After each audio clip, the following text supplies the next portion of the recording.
Hello everyone, welcome. Be sure to like and subscribe and comment and chat here. The tomato does command it. Wow, this is gonna mess up my autofocus. I really need to swap out cameras this weekend. That's the thing to do. Hello everyone. We are totally live doing a Q&A sort of. I wish I had a place to put him, like right here. He needs to be in frame. Oh, maybe he can be back there. We need him on frame. This is like going to be the new mascot of the channel, I think. I've had this thing for 20 some years. Apparently it's a TV remote control holder because they have more like this. They have one called a squash. They have a squash one and a Mr. Potato Head one. Hello Green Lantern, welcome. So yeah, hello everybody who's watching. I did dual stream over on Twitch as well, so wherever you guys want to watch from, we got Twitch going and YouTube. I know a lot of people are probably not used to the whole format of like watching on either, because a lot of people who watch stuff like all the big channels, all the high council channels stream, they watch them on YouTube. So how's it going? This is kind of one of those impromptu sort of things. I was kind of planning on maybe streaming today or tomorrow. I didn't really have like a video set to go. I have a list of things that I kind of like talking about. I've been writing down video topics, but today, like, just the Twitter stuff, man, just the Twitter war. Holy crap, Cardboard Kenny, thank you so much. I was right. So I have to go to work. I hate you. I'm so sorry, Cardboard Kenny. Excellent. But thank you so much for the $5 super chat. I was about to nap and I saw the notification. Well, thank you so much, Green Lantern, for showing up. Yeah, I don't know how many people will kind of pour into the channel, depending on who's showing up for what, because I'm still seeing that I'm on YouTube gaming, which is kind of odd, considering I really haven't done much gaming in a while. But yeah, it's fun. It's a fun thing. Oh god, hopefully my camera's focused enough. I am gonna switch out this weekend. Seraph was nice enough to swap me with one of my spare 720p cameras for his 1080. He used to do reaction videos for anime and stuff, and he stopped doing that because time, and it takes a lot of effort and it takes a lot of commitment to be a reaction channel, going against copyright strike and stuff. So he stopped doing that, and he really doesn't use the camera for much, so I did. He was nice enough to swap out. And I used to have 2 cameras, but something happened with my recent Windows update. I used to do 2 camera modes if I would do unboxings or things like that, and if I would do them live. And I have 2 Logitech cameras. It doesn't recognize them both anymore as separate things. Like, I can install it and it's like, oh yeah, it's the exact same camera you already have installed, but I'm putting it on another port. Anyway, hello Seraph, I was just talking about you. All good, actually. Maybe King Gator will eat Rian Johnson. You think? Man, I've got a... Oh man, I am such a huge, like, that era of movie sort of fan anyway. I have oh, it's up on a top shelf. I have the little Mothra toy that I've had since like 95, because I always loved Mothra. I did get to see Mothra in the theater with Rift Tracks last year, so that was pretty awesome. Is my camera even in focus? Do we have to do the thing where we do the... Here, do that, focus there, come back. Alright, now it's better. That's a lot better. But yeah, I don't know what is up with Rian Johnson. What is up with like the media and why is this allowed? Who said that's a good idea to let your employees just go around calling people man babies and Chuck Wendig and all these assholes? Who said that was okay? I don't understand that. And that's kind of like a big huge complaint in my book. I see this a lot of the time on Twitter with the Star Trek fans as well. Like the Discovery people, the people who really love Discovery love to jump on people and go, "Oh, you're a Trump supporter because you don't like it because it hits too close to home." Like, what? Where are you even getting that from? Like, I follow a lot of different people from a lot of different political viewpoints, because Twitter is not a place I discuss politics. You know, one of my favorite people on the planet, Jerry from Devo, huge liberal. Absolutely love him. Seriously, you know, and some of my favorite YouTubers, conservative. I don't like having political debates because it becomes too much of a too much of this tribal shit, right? Did you just use the power of an energy dome to fix your camera? I know, and they're supposed to like direct sexual energy towards, yeah, totally different thing. But of course I did. Because I think most people think like them, and they are too shocked to find out they're wrong. I know. It's so crazy. It's such a crazy mentality. Like, I do my best to not name call. I am human, despite the fact that I don't want to be sometimes. I do my best to not get into like just name calling. But man, when people just start quoting like, oh, you're a man baby, you're this, you're that, and whatever the initials are for the magto, is that what that is? Whenever people start like quoting those initials and buzzwords, then I know, oh, okay, you have no idea what you're talking about. You are reciting back something that somebody said. And I hate saying this, but we kind of do the same thing when we say Soilo. So I really try my best not to use that. And not to just kind of say, oh, you're just a soy boy, little, Star Wars fan. I try not. Politics, Doomcock is God, problem solved. Exactly.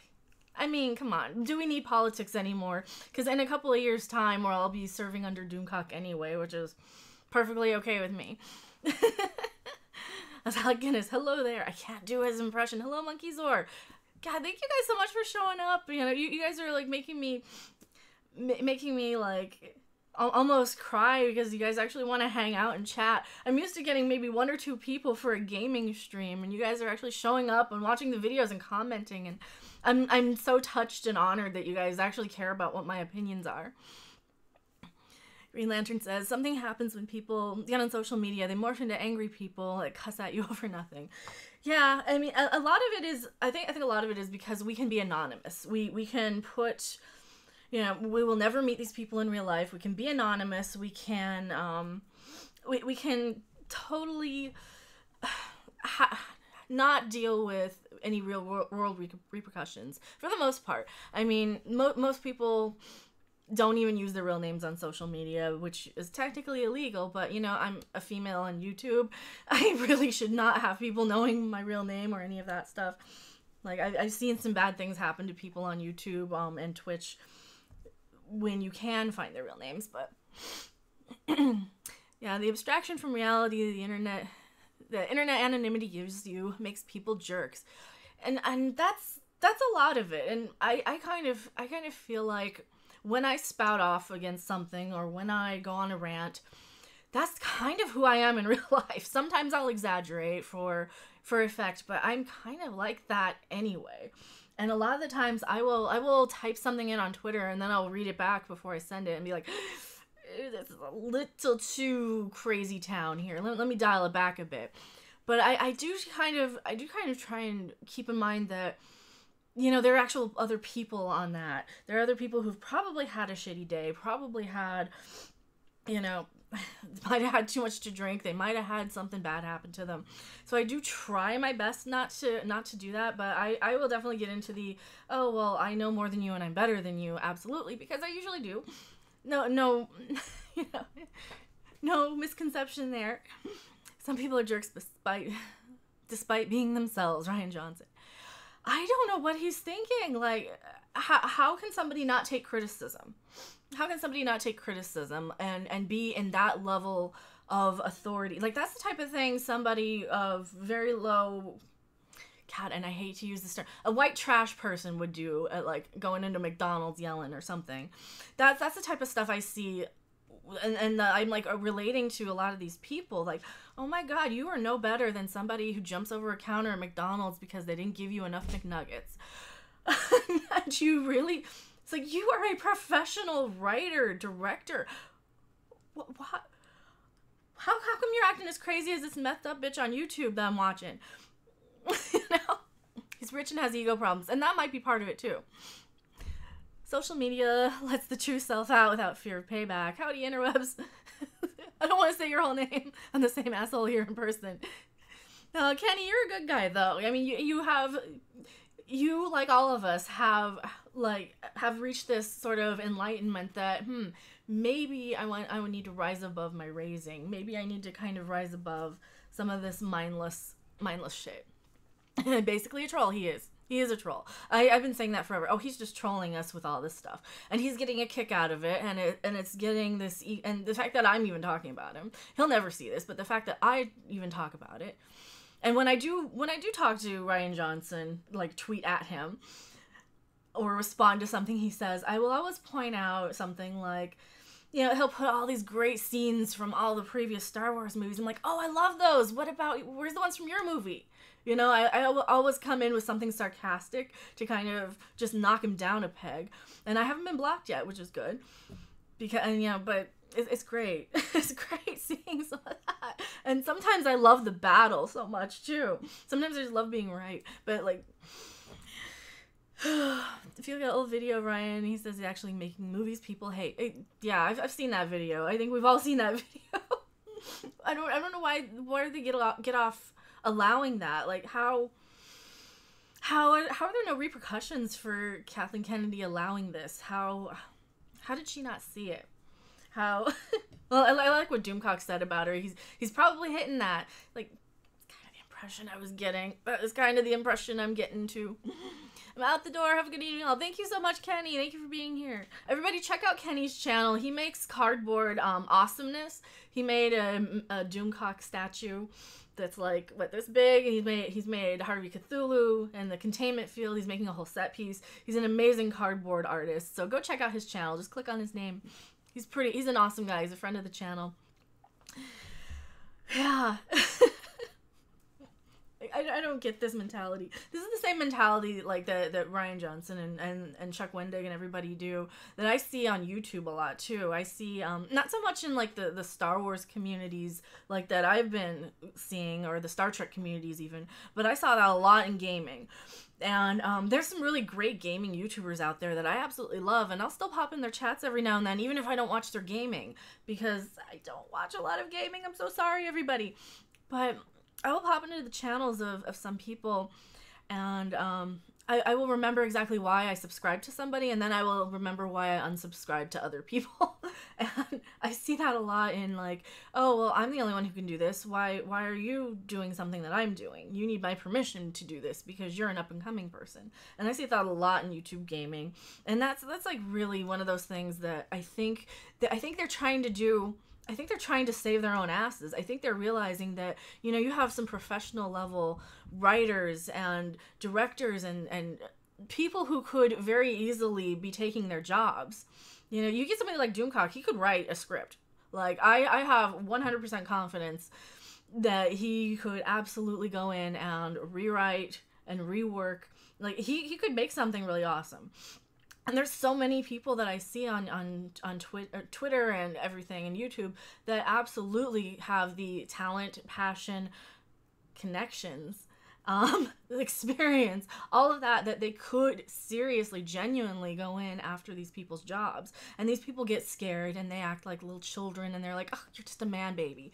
And sadly, that type of thing works. That mentality really works with this sort of mass marketing. Gaming world is filled with vicious holes. Yes. Thanks, blushing. You're welcome, Kenny. It's funny how the fans keep calling the directors man babies, despite the fact that a lot of these directors are female, or detractors. Directors. I can barely read today. Yeah, the fans keep calling the detractors man babies, despite the fact that a lot of them are female. Not like they care enough to check someone's profile. I know. Well, like today, I got tagged into it, and I read my Twitter. I hate that I do, but since getting more involved on YouTube, I have been reading my Twitter more. I've been following and keeping up with like the latest news and stuff, especially on stuff I care about, like Star Wars and Star Trek. That stuff I care. Like Star Trek, you know, I care about it. I actually care. And like I've had that targ for 20 years. I care about the stuff, you guys. So when I see people who just kind of go around like that, you know, that guy, what's his name, Tatooine something from today, where he's just like, oh, you guys are just a bunch of man baby children, whatever he said. I don't even remember. It just kind of goes in one ear and out the other when I start ranting. A-holes is what I meant. I think that's what I read it as.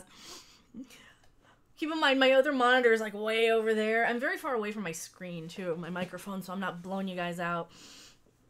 But yeah, when I see that stuff, like, okay, you obviously don't know. You're just spewing back the same bullshit that the media says. Like, you get somebody, and a lot of this started with Ghostbusters. They started saying that, like, we're, oh, you're just a bunch of man babies in your parents' basement.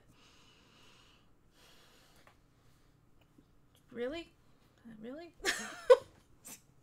Don't think so. I don't consider myself a man baby, but that's okay. Buster's got announced. Oh god damn, I hate Buster so much. That's something I gotta touch on real quick. I saw this, excuse me. Holy crap. I saw this on my Discord earlier today. So apparently people give a fuck about Yokai Watch Busters or Blasters. That is the worst piece of shit thing I have ever seen in my life. I tried to play that. And this is like the last time I'll probably speak of this. I tried to play the Blasters mode in the second game. I was crying on stream. I hated it so much. So, that being said.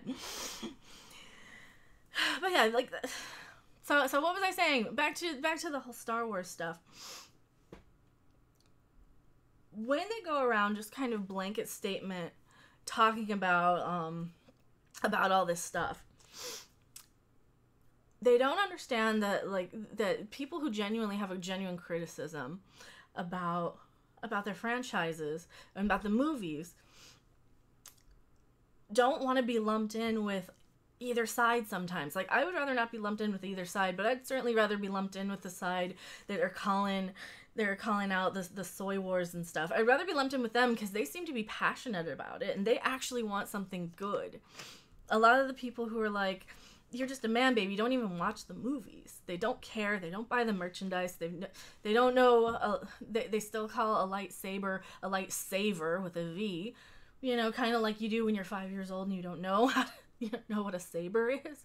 Yeah, and all that stuff. And that's great. But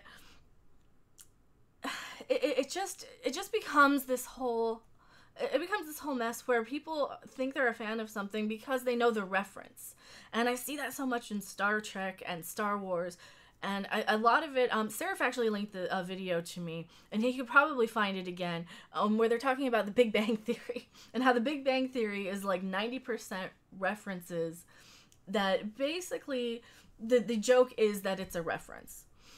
And they like to go out of their way and kind of degrade the nerds on the show by making them seem less than, or making them seem wrong for liking something that they like.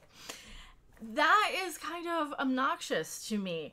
And that's exactly what Star Trek Discovery has been doing. That's exactly what Star Wars has been doing to a certain extent. Like, they brought in Yoda just as a, hey, remember Yoda? And South Park did a really great thing with the member berries. If anybody watches South Park, I absolutely love South Park still. I've been a fan of South Park since like 98, so probably even earlier. I was with Ethan's channel from its earliest days. Trolls kept coming in calling him a man-child. It's all they could ever say. And yeah, and that's what people do. They just like to, they take one word and they go with it. And I noticed that so much, that people are so blindly hypnotized by these buzzwords and by these marketing terms. Like, if I use the term SJW, and I hate using that term because it tends to have this it's a derogatory term. It has this attachment to it that, it's these far crazy, blue-haired feminist type of people. And I hate that. I hate that I, even myself, will stereotype these people, because, I mean, look at me. I got bright red hair. I got glasses. People said, oh, you look like you certainly look like an SJW. It's like, but I'm on your side. I have red hair because I think it's kind of cool, and a lot of the sort of gothy metal chicks that I see online kind of have the big red hair. I'm kind of a metal chick as well. I'm kind of a punk rock chick. I'm kind of a music geek, but you're a hot woman to me. Oh, thank you so much. But a lot of the people kind of go after you based on just based on generalizations. And I've kind of done that myself on some of these people, and I really try not to. But, like, I will go off on somebody if I think, oh, you're just somebody who only identifies with Star Wars as your identity, and you can't understand why somebody would attack you. And I see that a lot in the Pokemon community, too, which I am not a fan of Pokemon. I am an unapologetic Pokemon hater. I can't stand the game series. And part of it is because people blindly identify with their fandom. If you say you don't like the game because it's boring, they're like, oh, well, you just haven't found the one for you. There's something for everyone with Pokemon. It's like, no, I don't like any aspect of the game. Oh, but you just need to try this one. What part of the game don't you like? I don't like that it exists. How about that? Oh, but what about you? Can a Porg beat Pikachu? Absolutely. A Porg would eat Pikachu, I think. I think they have sharp teeth, and I think they would eat them. People stereotype out of laziness. I think they do. I think they do. I think a lot of us do tend to generalize, and I've been very guilty of that. But even it's so weird though when I do find myself doing that. Somebody said, "Well, how did you know I worship or I want to be a Jedi? How do you know I identify as a Jedi?" Like, well, because it's plastered all over your Twitter handle and your background page, and every tweet you've had says, you know, you kind of have this as your whole identity. and because of how you're defending this. And I really got into it with somebody. He just started calling me an ableist because I said he reminded me of a mentally challenged viewer that I've known, and I'm not going to name who it is, but I've dealt with them where they only come into my channel to say, you know, something about the thing that they're a fan of. And they've done that for, you know, years now. And once you kind of understand how that mentality is, you know, oh, they're really focused on that. So I did say, you remind me of this mentally challenged person that I deal with on my channel on a daily basis. And he's like, oh, you're just an ableist. Like, I didn't say that. I said, this is why I'm talking to you, because you remind me of somebody who doesn't have, like, you don't understand that there's more to life than this thing that you're a fan of. Porgs have teeth. I guess I missed that. I think they do. I think they have their little mouths open. Let me see. I have a picture of porgs. I don't want to spend too much time looking at pictures of porgs, but I like porgs. You're gonna say, have you seen the teeth on those things? I think they do. I think they do. I might need to take a second and look that up. I saved a picture of the porgs doing the see no evil, hear no the see no evil, hear no evil, speak no evil thing. Where is it? Oh, I can't find it. It's so far back in my pictures. I'm not gonna be able to find it quickly. But yeah, it's so funny with fangs. Porg's kind of reminded me of like a cross between like Fizzgig and God, like from Dark Crystal. If you guys remember, if you're my age and remember Dark Crystal, I certainly loved Dark Crystal as a kid. Yeah, maybe that's one thing I need to. I do need to make a video of my office here and all my shelves and things. Like you can kind of see like all my Star Trek stuff. You can kind of see. Oh, I guess you can kind of see my other guitar back here. I thought this was my coffin one. No, that's my other acoustic. But yeah, porgs are adorable, but they have some sharp teeth. Let me see if I can pull one up. Porg teeth. Images. Not people teeth.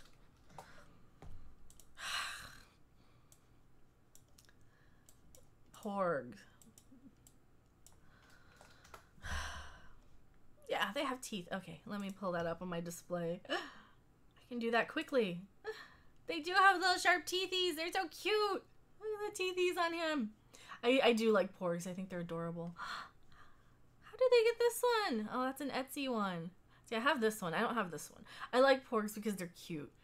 And I am unapologetic when it comes to my love of porgs, I think. I think they're absolutely adorable. But, you know, it's okay. I'm a girl. I'm allowed to like cute things, right? What do you guys think? You guys think porgs are horrible? You guys are going to unsubscribe because I don't like porgs? Or because you don't like porgs and I do? It's okay. It's okay. People aren't going to agree with me on 100% of things, too. Porgs have more character development in The Last Jedi than Rey. That is a video I want to make. I have a very good argument for why the porgs were probably the best character in The Last Jedi. And that could be like a quick little that could be a quick little thing. And I know a lot of people are like, God, give up your love of porgs. Give up your love of porgs. I like porgs. They're cute. But yeah, I do see a lot of people like hating on porgs and hating on a lot of the stuff I like. And as long as you can kind of have a reasonable discussion with people. And that's one of the things I've noticed with a lot of older Star Wars fans is that like they could have. I was watching World Class Bullshitters, and they were having a discussion on which original trilogy or original trilogy movie was better. Was it Empire? Was it New Hope? Was it Return of the Jedi? And they were having a nice actual discussion without calling each other names, and they were able to disagree. One person liked New Hope, one person liked Empire. There is a genuine affection and respect when you kind of say, yeah, you're in this, you like this thing I like, but you like this part of it a little better than, and why do you like that? And people can actually have a reasonable discussion. And that's kind of what I've grown up with Star Wars and Star Trek, is you used to be able to have a semi-reasonable discussion without like going off and calling people man babies and stuff. It used to be a thing, and I think a lot of us in the fandom, we still can do that to a certain extent anyway. Yes, Monkeyzor said. Greenlander says porgist. I know, I'm one of those damn dirty porgists. And porg sexual, maybe? I don't know. I don't want to sleep with the things though.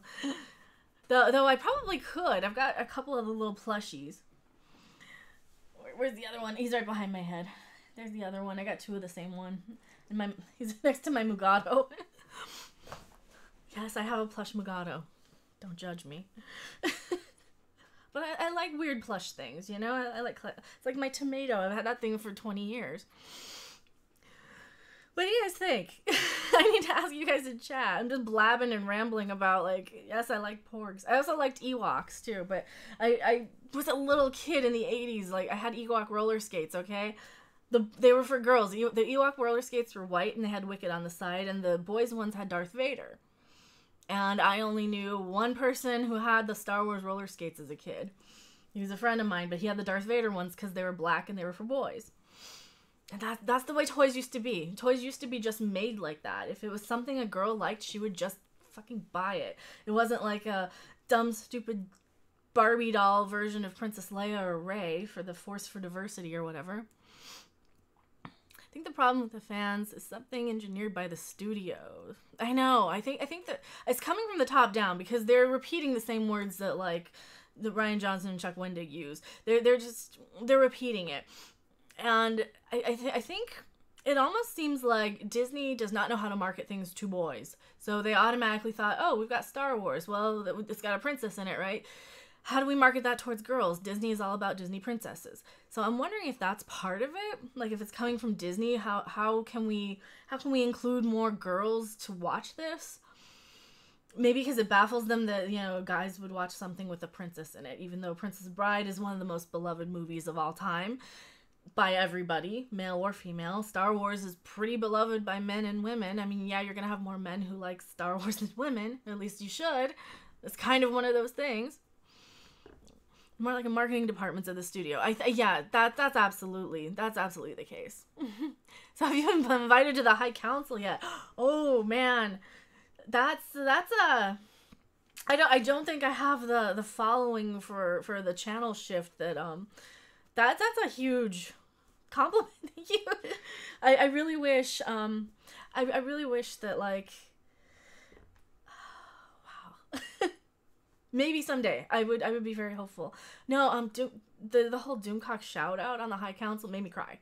Like I have been a fan of Doomcocks for forever, and he's been somebody that like I've kind of grown to be very friendly with, because we can kind of get on Twitter late night and just talk about anything, because he's kind of like me and he goes all over the place with interests. So we can get on and talk about like some obscure B movie from the 60s or some obscure song from something, or but this is an easy way to not address genuine issues and stirring of the SJW outrage pot to get headlines. Yes. Favorite character from the Star Wars universe, EU included. Wow, Star Wars universe. The whole Star Wars universe. God, I still wow. I mean, when I was like a teenager, I collected Yoda stuff. Yoda has such an appeal. I still really love Yoda, but a major shout out from Bart Manor, England. Well, thank you so much, Dan Matthews. It's gonna be Yoda. It's probably gonna be Yoda. I don't know. Hello, DOA Basketball. It's probably gonna be Yoda. I don't know. I'm gonna have to think about that a little more. I really love Yoda though, because I mean, until they made him kind of weird in The Last Jedi, I think that has to be what pushed me over the edge of, okay, I actually like this movie. When I was in the theater, I'm like, oh, it's Yoda, it's Yoda, it's Yoda, and I was like super excited there. Do you like basketball? I know nothing about basketball. I know nothing about basketball. I know nothing about sports. My ex had a huge fetish for Gorn, which is awesome because I like French fries. What? Oh, are you saying corn? I don't understand that. I'm from Ragbook Avenue in England. Seeing as this is a Q&A, I have some random girl advice. Hey, if I'm any good at it, sure. I'm conducting a basketball tournament in July. Can I get a shout out? Sure. I don't understand much about sports ball, but sure. He has a basketball tournament or something. Boba Fett or Kit Fister are the best. What about Therm Scissor Punch? How come he was so underutilized? Why is Therm Scissor Punch so underutilized? He could have been so cool, you know? He could have been up there with, like, Akbar. He could have done something. But no, he's just a background character. It just proves to me they have no idea what they're doing. Like, they just throw a bunch of characters to the wall and hopefully one of them sticks. But corn is a fake meat or something, I think. Oh, really? I read that as Gorn, so I'm picturing a girl with a Gorn fetish, which I kind of have a Gorn up. I used to have a picture of me posing with a life-size Gorn statue. I have no idea what happened to it. It's probably got lost on a hard drive somewhere.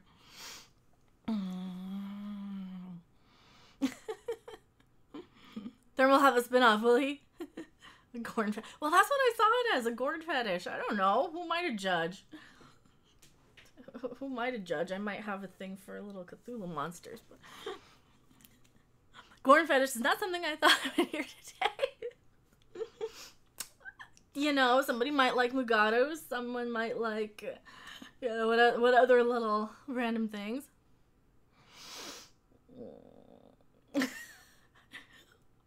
How do you tell her to bog off? Well, I don't want to read that one. That's kind of gross, but if you're not at the stage in the relationship, maybe...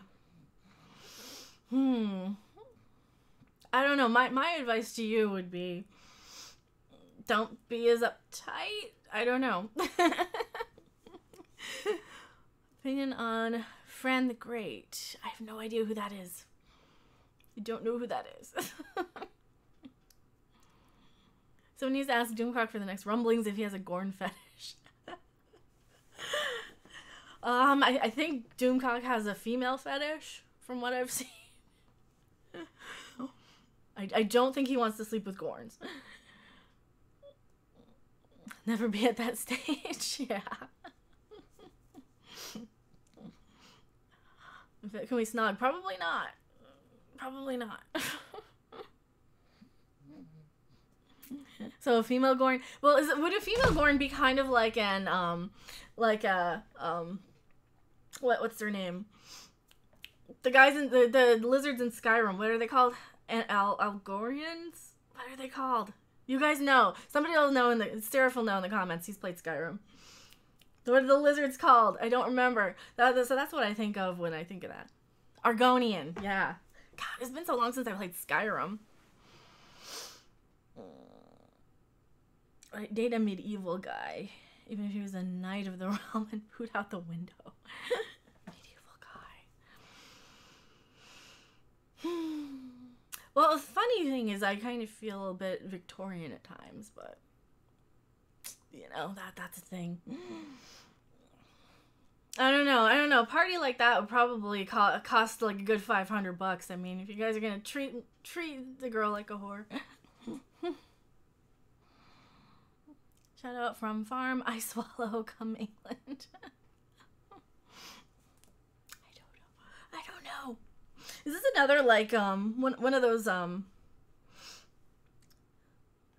like one of those like when they come in and like say just a whole bunch of nonsensical gaming things that I don't understand.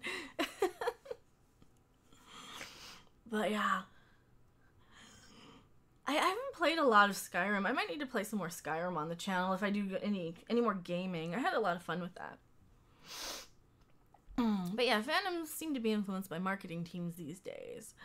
Exactly, in a really negative way, and that's a lot of what happens with these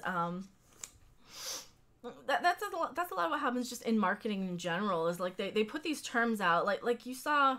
I mentioned it in my video earlier today where they took this buzzword and all of these papers ran with it because they're not papers. These articles online ran with it where everyone said, Solo flopped and that's a good thing. The Star Wars fandom is divided and that's a good thing. So they get that little tagline in your head of that's a good thing and that's a good thing and that's a good thing.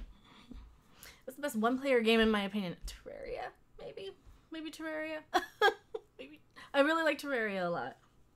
That might be one of the best. Or Skull Monkeys, Castlevania. I love the Castlevania series. I've been playing through a little bit. I kind of stopped, but I've been playing through a little Order of Ecclesia. I didn't like it as much as Portrait of Ruin.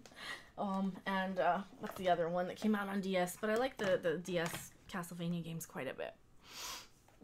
I think a lot of real fans are starting to fight back and starting to scare them. Exactly. And well, I think it scares them because they're organized and they have actual celebrities in their corner, like people like Ethan Van Sciver. He's an actual celebrity. He actually has a fan base that can make a difference with these things, and I think that's what's really scaring them. I think they're watching all the big channels like Geeks and Gamers and World Class Bullshitters and Ethan. They're watching all of these and they kind of are paying attention to, oh, you guys are organized. You guys are actually doing something. You guys are actually kind of hurting our box office a bit, at least with the word of mouth. You guys are hurting us with all these stupid stories you're running with. All the bad things are really good things, basically. So no matter what negative stuff you hear, it's all okay. Don't worry. Exactly. Drink the Kool-Aid. It's all fine. Star Wars is perfect. Everything's fine. I'm not going to do the line, but... not a good thing for their profits. I don't even think they care about profits anymore. Like, they have more money than it matters. Like, they could never make another profitable movie and it never affect anybody's bottom line, except they might, it'll never affect their shareholders. It'll never affect the people calling the shots. It'll affect, the lower level employees. It'll affect, your small level production companies, your assistants, your secretaries, your gaffers, your grips. It'll affect like a lot of your lower level people, but it's not going to affect the CEOs, the shareholders. It's not going to affect Kathleen Kennedy one bit, so she can do whatever the fuck she wants. And I think that's one of the problems is like it doesn't matter. It doesn't matter if like it affects their profits or not. But at the end of the day, we've seen how that mentality affects companies. I mean, look, Toys R Us is gone. There is no more Toys R Us. JCPenney is almost dead. Montgomery Ward's is long gone. Woolworth's is long gone. But they're smaller businesses than something like Disney. Like Disney is buying everything. It doesn't matter what they make as long as they have enough diehard fans who will just swallow anything they make. They can just make whatever in a short amount of time. I don't even think they care if it sticks to the canon of the series, if it sticks to the spirit of the series, because they have more money than then it matters. They're going to turn a profit eventually in the long run anyway, even if these movies don't make money in the theater. So what they're doing is they're just hiring as quickly as possible, probably as cheaply as possible too. My theory is that Rian Johnson probably didn't get paid a whole lot to do these, and he was rewarded with, oh, but you're going to get 3 more in the future. So he probably didn't make the kind of money that like a real director back in the day who made a real movie would have made, than like a Peter Jackson would have made for making the Lord of the Rings movies. Or the retailers were hurting Toys R Us sales bad. Exactly. It does in some ways hard to market Star Wars in your theme parks when nobody cares about it anymore. Well, there's still people, like I would probably still, if I were a fan of Disney, I've never liked Disney ever. I've never been a fan of Disney my whole life. If I were a fan of Disney and went to Disneyland for whatever reason, I would probably be more inclined to see the Star Wars stuff. I would probably want to see Star Tours. I would probably be more inclined to stay as far away from that fucking mess as possible because I don't like Disney. But that's just me. I grew up in the 80s when, like, Disney movies were the saccharine, sweet, kiddie, G-rated in a world where PG-13 was kind of normal, you know? It was so watered down and dumbed down. You know, when we had stuff like Raiders of the Lost Ark and Poltergeist for PG movies, I didn't want to watch some G-rated Disney super sweet saccharine thing where they don't even say darn, you know? So I never been a big buyer of the whole Disney thing in the first place. So when they bought Star Wars, I was kind of like, well, I mean, Disney did have Star Tours back in the day, so maybe, but I don't know. I think Disney might be a problem for me. I'm sure I'm not going to win anybody over by saying I've never been a big fan of Disney, but I don't know. I don't think they care. I don't think they care. I think they just want the profit, and I don't think we're too far away from. I don't think we're too far away from stuff like just having direct to video animated shorts or animated sequels. Where I think that if we have another trilogy, like Rian Johnson will have a trilogy or something, I would not be surprised if it was direct for their streaming service. It won't be theatrical. I don't think they even care at this point. They're just rushing these things as quickly as they rushed like the Little Mermaid sequel or the Cinderella sequel, you know? And that's kind of what I'm seeing as Star Wars now. I'm like, oh, this is where we're at. We're basically about a couple years out from these things just being direct to video. I guarantee you this marketing strategy isn't going away anytime soon. Yep. Yeah. And that's what's so sad about it. That's what's so sad about it is like they have the money to basically put in low effort. I think they really learned their lesson with the Han Solo movie that they really need to cut their budget down and cut their and it's gonna suck for us, but I mean maybe it'll suck for us. But they spent way too much money on that Han Solo movie in my opinion. For a movie that nobody wanted, and they thought, oh, it's such a sure thing, all these nerds will just flock to it because Big Bang Theory says they will. No, we're not flocking to it. It's possible they have their moneymakers, i.e. Marvel, then they have their franchises where they experiment or don't care about money. Yeah, I think so. I know they're making so much money in Marvel, but God, there was an episode one time of the Dick Van Dyke Show that kind of broke down a lot of the behind-the-scenes production company, where the money goes, sort of thing. It was an episode where the head writer, Rob Petrie, was able to get a pay rise, but Buddy and Sally were not because the company that paid their check was not making any money. It was not profitable. And they had all these like little behind the scenes, you know, well, some of the money goes here and some of the money goes here and some of the money goes here. And I think that's a lot of what Disney does. It doesn't matter if Star Wars makes money because Marvel's making money. And it doesn't matter if Star Wars doesn't make money because, you know, their other endeavors, like they're making enough money. They're going to make money with all the Fox stuff. So it doesn't really matter in the long run. That's just kind of my opinion that like it'll be bad for like the Lucasfilm part, but Disney as a whole doesn't matter because Disney as a whole is getting money going around and in a very circular way of hopefully that analogy makes a little bit of sense. I know I'm probably scaring away all the 10-year-olds in chat by saying Dick Van Dyke Show, but they make money with their garbage live-action adaptations of their animated movies, too. Oh my god, don't get me started on those. Does anybody actually care about those? Like, I was never a fan of the Disney, like, musical, the animated musicals. Once, I do have a story when I was about the right age for Little Mermaid, and I liked it for about a year until I realized, oh shit, I actually don't want to be associated with these people who like it. I tended to associate the people who liked the Disney stuff with kind of the assholes at school that I didn't want anything to do with. So I'm like, you know, what do I actually like? Oh, well, I like Metallica back in like 88 or whatever when Metallica was still cool to like. Then I liked heavy metal and I liked music and I liked horror movies. I loved Freddy Krueger. I'm still a Freddy Krueger fan. I've got Talking Freddy above me. You can't really see. Maybe when I change my camera, we'll have like a much wider shot so you can see more behind me. But Matt Lutkins, yeah.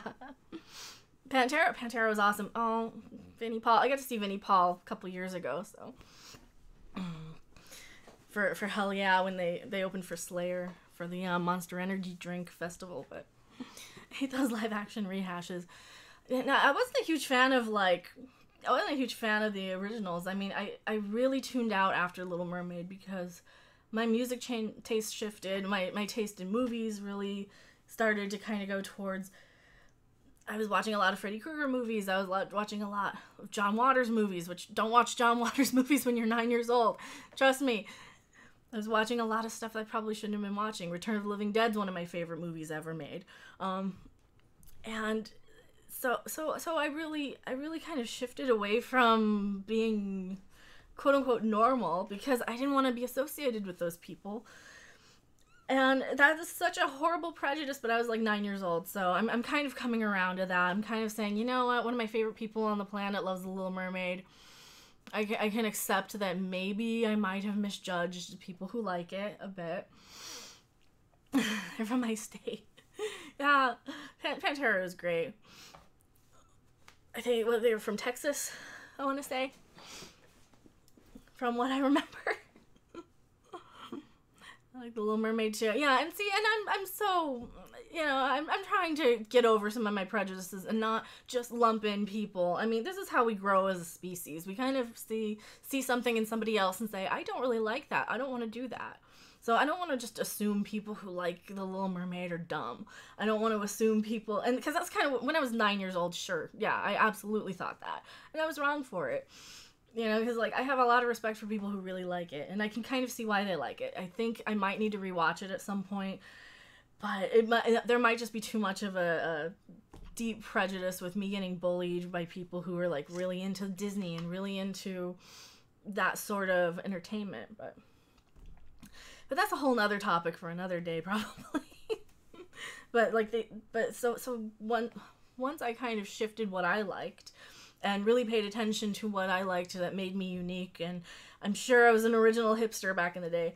I didn't watch Beauty and the Beast. I didn't watch Aladdin. I didn't watch Hercules. I didn't watch Prince of Egypt. I didn't watch Mulan. I did not watch Pocahontas. I watched none of the Disney animated movies. So I think I've seen Snow White, and I think I saw Cinderella as a kid. But anything after? Nope. Didn't see Lion King. Didn't see any of them. So when they come back and do all these live action remakes, I don't care. I don't want to watch it. I don't want to watch the original. I think it's kind of a stupid cash grab to go in and basically remake it. And I've seen a review of the Beauty and the Beast remake. That girl can't sing. I don't know why she's casting. I guess because she's skinny. That's a big problem too I have. They're casting these just twigs. Like, girls don't look like that. I don't look like that. But I'm also middle-aged and probably going to take a little time to lose some weight. But hello, Candy Juice. But yeah, like, I think as a society in general, I would love to see us kind of just get past a lot of these differences and not jump on the bandwagon so much of you like something I hate, therefore I hate you. And that's why I'm trying myself personally to be a lot more respectful to people whom I might disagree with politically, or who I might disagree with. Like, I don't read comic books, but, you know, I can watch somebody who draws comic books for a living because he's freaking hilarious. Even though I don't read comic books, I think the guy who draws them is kind of funny. And I'll listen to him sing, and I'll listen to him talk. He's funny. I might not agree with everything he says, but that's okay. Did you hear what happened at TanaCon? I have not. Because she's recognizable. Yeah. Because she's recognizable. Yeah, what happened at TanaCon? What is TanaCon? Is that like VidCon? I know VidCon was a thing recently, but no, I haven't heard what happened at TanaCon. Why do I have so many notifications? I gotta not look at Twitter. I don't want to look at Twitter while I'm streaming, you guys, but I do have the Twitter. I think I have my Twitter link. That's probably the best way to get in touch with me, or Discord. Discord I don't have notifications on, but Twitter I do have notifications on, so that's probably a pretty easy way. posted a comment that I didn't like a movie and got a wave of cursing insults in response. Lol, YouTube folks. That's so, that is so much the kind of mentality that I deal with a lot with, like, the little kids that come into the channel, or at least they used to with gaming. I would say I don't like Pokemon, and then it's like, oh, I hate you, you don't like Pokemon, bye. Fuck off. I don't really care. Oh my god, Jimmy B, thank you so much for the super chat. Random Hive here by way of Doomcock, and totally love your channel. May the force be with you. Thank you so much. I super appreciate it. Thank you so much for the $5 super chat. Excellent! I need to fix this so it doesn't double every time we do the overlay too. But I wanted it bigger, so that's why it's like that.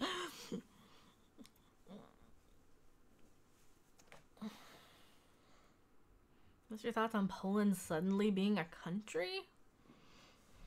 Suddenly? I thought it was for a long time. Is that a meme? Memes aren't funny. But thank you so much, Jimmy B. Hopefully my channel is entertaining, and I do rant and rave, and that's kind of one of the things I've been changing a lot about my channel is, what do? I rant, I talk, I blab. A lot of that was coming when I was gaming, and that's kind of not the target audience. You want somebody who's like a super skilled gamer, super focused on the video game, or you want a ranter. And me doing it at the same time wasn't exactly working, especially when the gaming community comes in from, like, games I don't play, so. I see now, I never heard of TanaCon. I've never heard of TanaCon either. Oh, sorry, let me go back. I totally missed that. TanaCon was a YouTuber con hosted by famous YouTuber Tana Mongeau. Okay. These people waited in hours in line to get tickets to the con and ended up being told it was canceled. Oh, that's crappy. Hopefully they got their money back. Oh, well, they didn't pay for it. So that's not so bad. I mean, one time I waited in line. I'll tell you a little story. Excuse me. I might not be streaming super long time today, but my voice does tend to go, and I get coughing fits after a while. So when I was like, God, 20 maybe, Marilyn Manson came through. Oh my god, thank you so much for the $8 super chat, Green Lantern. You were awesome, he says. You were awesome. You are awesome yourself, Green Lantern. You guys are so amazing. You're gonna make me cry. I'm getting, like, super chatted and donations, and it'll pop up in a minute. I see it before it pops up. But thank you guys so much. What was I saying? Oh, Marilyn Manson concert. But thank you so much. I really appreciate it, everything you guys do, and thank you so much for checking out the channel. And hopefully the new format will be something people want. And this is what I'm passionate about. I rant. Thank you so much, guys. Hello, Frankie G, Lord Blue Eyes. Subscribe to Frankie G. He's a gaming streamer. He plays a lot of Friday the 13th. He's building a great community over there. I had a few since Google swipes 30% from. Oh, thank you so much. People are really being bamboozled by this Poland boy. What Poland boy? What are you talking about? I don't know. I love the pop-up. I do too. I love the pop-ups. I've got, like, different tiers too. I think there's, like, one that goes at, like, $20. It's totally different, but so I need to, like, add, like, I need to put one at, like, $1 and one at, like, $2. I think I need one for every denomination, because I like having the pop-ups, and I like having Bill and Ted for sure, because I'm from the 80s. Bill and Ted, man. But I super appreciate it. But yeah, like, there's, what was I saying? Oh, people getting mad about going to a con, and getting it canceled. As long as they didn't pay money. If you're waiting in line for tickets to a con and then you don't pay the money for it, then I don't think it's a huge problem. I waited outside of a Foley's department store, I think is what they're called, to get tickets for Marilyn Manson during their Mechanical Animals tour. I had seen them during the Antichrist Superstar tour in, like, 98, and they were amazing. I loved the show. One of my favorite shows. So when I went back the next year, excuse me, I gotta cough for a second. I'm gonna mute my microphone. But yeah, so, excuse me. When I went back for the next year, for the next show, it was also the same year that the Columbine massacre happened, and I lived in Colorado at the time, and the concert was going to be in Denver, and I had waited outside for hours for tickets to get, like, the good seats on when they went on sale. I got my tickets, But then Marilyn Manson came out and said, yeah, I don't want to be blamed for Columbine. We're going to cancel the show because we don't want all these troublemakers blaming us for the Columbine massacre. Because clearly Marilyn Manson organized Columbine. I mean, obviously. Duh. You can't really have a Q&A without viewers, though. You ain't even being rated, are you, Bowie? I don't know. I don't know. I'm on YouTube, so we've got a lot more people on YouTube than Twitch, so... But that's the thing. I dual stream out of habit because it makes the signal go somewhere that's not my house. People were blaming him back then, though. I remember. Yeah, that's true. That is true. Allergies, or are you emotional? Both. You guys are so awesome over here. I really love you guys. You guys are amazing. But yeah, and if you guys do get a chance, Lord Blue Eyes Frankie G, he's a great Friday the 13th streamer. Maybe I'll pop into a game sometime next time I feel like playing it. I'm really sad because we won't get Jason X, but but yeah, that's how it goes. But yeah, if you guys remember, if you're old as me, you'll remember the Columbine thing, and people were blaming Marilyn Manson for that. And now, of course, people are blaming what's the new thing they're blaming? The internet, YouTube, something stupid. They're blaming video games again for the latest school shootings and shit. I'm like, oh gee, we already did that with the Marilyn Manson thing, and then we already did that back in the day with, like, I don't know what they blamed Kent State on. Probably Vietnam, or I don't remember. But they've done that throughout history, and I'm always the first one to point out, oh, you're blaming this thing now you're blaming video games now for shootings. Oh, so what happened when you forgot about blaming Marilyn Manson? Same thing went on with Judas Priest, if you guys remember, back in the 80s when Judas Priest's stained glass was put on trial. So if you guys never heard the story, a couple of kids were they were troubled kids. They had some emotional issues. Their parents basically sued Judas Priest because they claimed that their kids were playing the Judas Priest album Stained Glass backwards, and they were hearing the words "do it" and like, this is back when backmasking was a thing, or was it masking, whatever they called it. I was a kid then. I kind of remember this, but they were claiming that if you played a record backwards, it gave you satanic messages. And, you know, that's great. What's the message? You'll ruin your needle? Is that what the message we're supposed to get? I don't know. But it was so funny that they did this. And then they did the same thing a few years later with every other controversy that they want to blame music for. Now it's video games because music's not even a thing anymore, hardly. But yeah, I remember hearing live on the radio, the DJ, it was probably Crank and Craig or Max Hammer on Z-Rock, back when I used to listen to Z-Rock on 560 AM in Colorado, out of Dallas, Texas, this little AM radio station that was syndicated. And they were like, yes, Judas Priest is innocent. I think I even recorded it. I used to have like a little cassette tape on a boombox. I recorded it. But yeah. So how about Palpatine do it? Sue Lucas, exactly. I know, because that's totally gonna make you commit suicide or go nuts on Twitter. But yeah, when I was a kid, it was Dungeons and Dragons that was supposed to make you a murderer.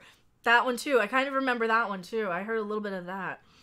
For me, it was a lot of there was a great documentary called "The Decline of Western Civilization, Part 2: The Metal Years," and I can't speak today.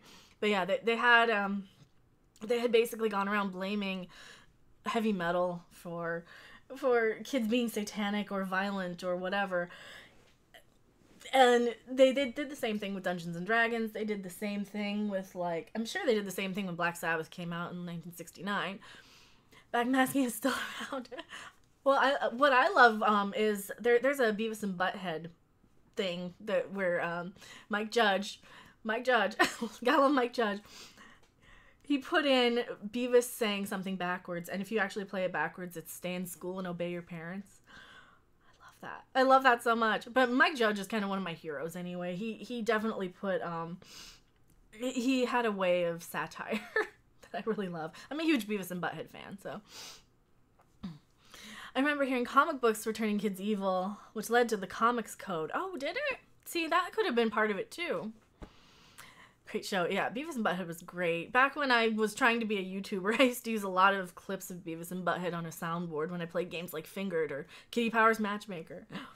I'm gonna head out of the office. I'll listen in, but I won't chat for a while. Well, thank you so much, Sarah, for being here.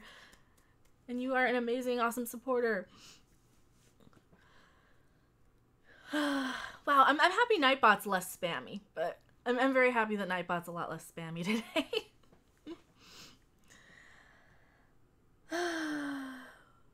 Man, this stuff though, like this whole name calling and bullying and crap, and this is pitting us against each other, and I don't like it. I don't like that it pits all of us fans against each other, because we all remember in the 80s when we used to get bullied for liking nerdy things.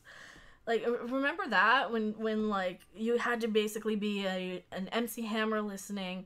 Well, this is more of like 1991, but you had to really be part of this mainstream.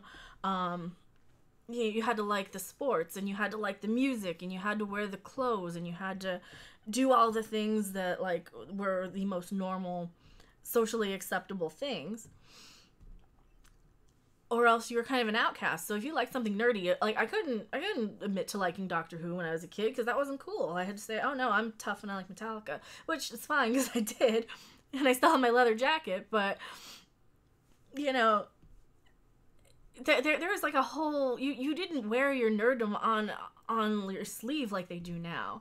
And so if you did genuinely find somebody who genuinely liked something that you liked, like Star Trek, holy crap, you have no idea like the nerd cred I would get for liking Star Trek.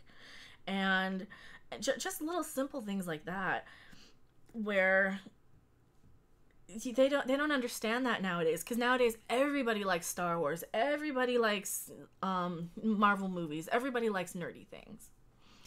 I got such shit for being into chess. Yeah, I knew somebody who would get beaten up and things thrown at them and all kind for being into computers and computer science-y things. And yeah, I mean, I always identified a lot with the nerds, even though I didn't really come out of the closet as a nerd so quickly. I think I always was, though, because I remember loving Doctor Who as a kid. I remember loving Star Trek all my life.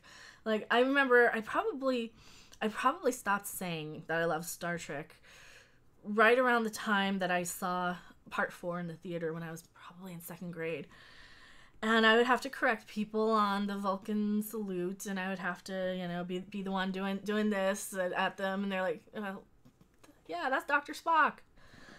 No. So I kind of fell out of that quite a bit, just mostly because it felt like I was getting judged for liking it, and I didn't want to get judged for liking something. Same here. Real Genius showed me being a nerd was cool. Revenge of the Nerds for me. Revenge of the Nerds for me definitely, it kind of solidified my taste in men as well. Like, it's like, dude, you got Lewis, who's like basically going down on a girl. It's a little rapey nowadays, but he's basically going down on a girl whose boyfriend won't do it because he's a jock. And I still remember this line: nerds think about girls, jocks think about sports. So I've always kind of had an aversion to jocks because of Revenge of the Nerds, and that's one of my own prejudices I'm also trying to get over quite a bit, because one of my favorite people on the planet is a sports fan, and you know, just gotta roll with things like that. So like, I can't judge now because I like this person for being a cool person, damn it. Bullying used to be more common, I suspect, but I really don't know for sure. I think it did. A lot of us didn't say anything, because like if you go to a teacher, the teacher's gonna be just as much of a bully as the kid. I got expelled one time for getting into a fight with I was in 6th grade and I got into a fight with 2 8th graders and a 7th grade girl, and they basically they kind of surround you and corner you so you can't leave where you're trying to leave. And I think I did more damage to them because they had me pretty much shoved against the brick wall and cornered, and I couldn't really move. And I got expelled for it because I did more damage to them, and I was far more brutal than they were. And you know, that's just how it goes. Teachers don't want to do their job and break up fights. They don't want to stop anything. They don't want to nip anything in the bud before it gets to that point. Exactly. We were discouraged from speaking up. Exactly. And, you know, the teacher doesn't want to be bothered with it. The teacher, like, I knew somebody who basically got into it with teachers because they don't do anything. I've gotten into it with teachers because they wouldn't do anything. You know, I flat out had, actually, I think the thing that actually got me expelled was when I had a kid shove me into a teacher's desk. This is also 6th grade. I think this was actually the thing. This was like the last straw for that school. He shoved me into the teacher's desk, knocking me over, or knocking me into a picture that fell over and broke. And this was like homeroom. So the teacher cleaned up the picture, didn't do anything about it. She cleaned up the picture, broken glasses in the trash. I'm like, you know what? There's a giant glass shard. I'm just gonna take that with me for protection. And of course, I hang on to it for second period, or the second period, which was English. Third period was art. I had that kid who shoved me in the third period. He didn't have anything happen to him. I don't think he even had to go to the principal's office for it.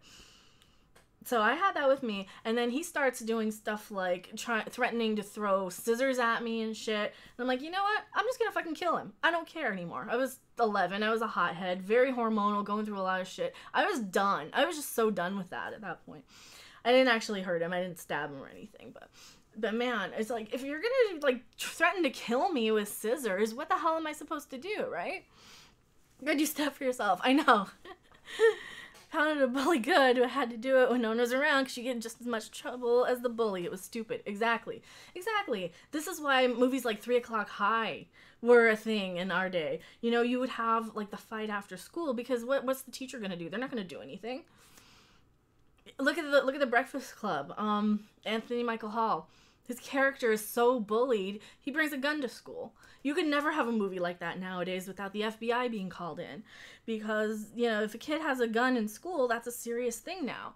Back then, it was one of those things where I'm sure that type of thing happened. I'm sure there was a lot of kids who brought weapons to school to protect themselves. I'm sure they're doing it now.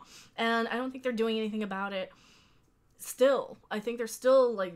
And we're so much in the society where everybody's attacking everybody over beliefs, and you can't even express an intent with if you use a politically incorrect word, you are going to get so jumped on despite what your intent was, and that's just ridiculous. But yeah, I'm such an anti-bullying sort of person anyway. Like I don't like the mentality. I don't like having this divisive nature.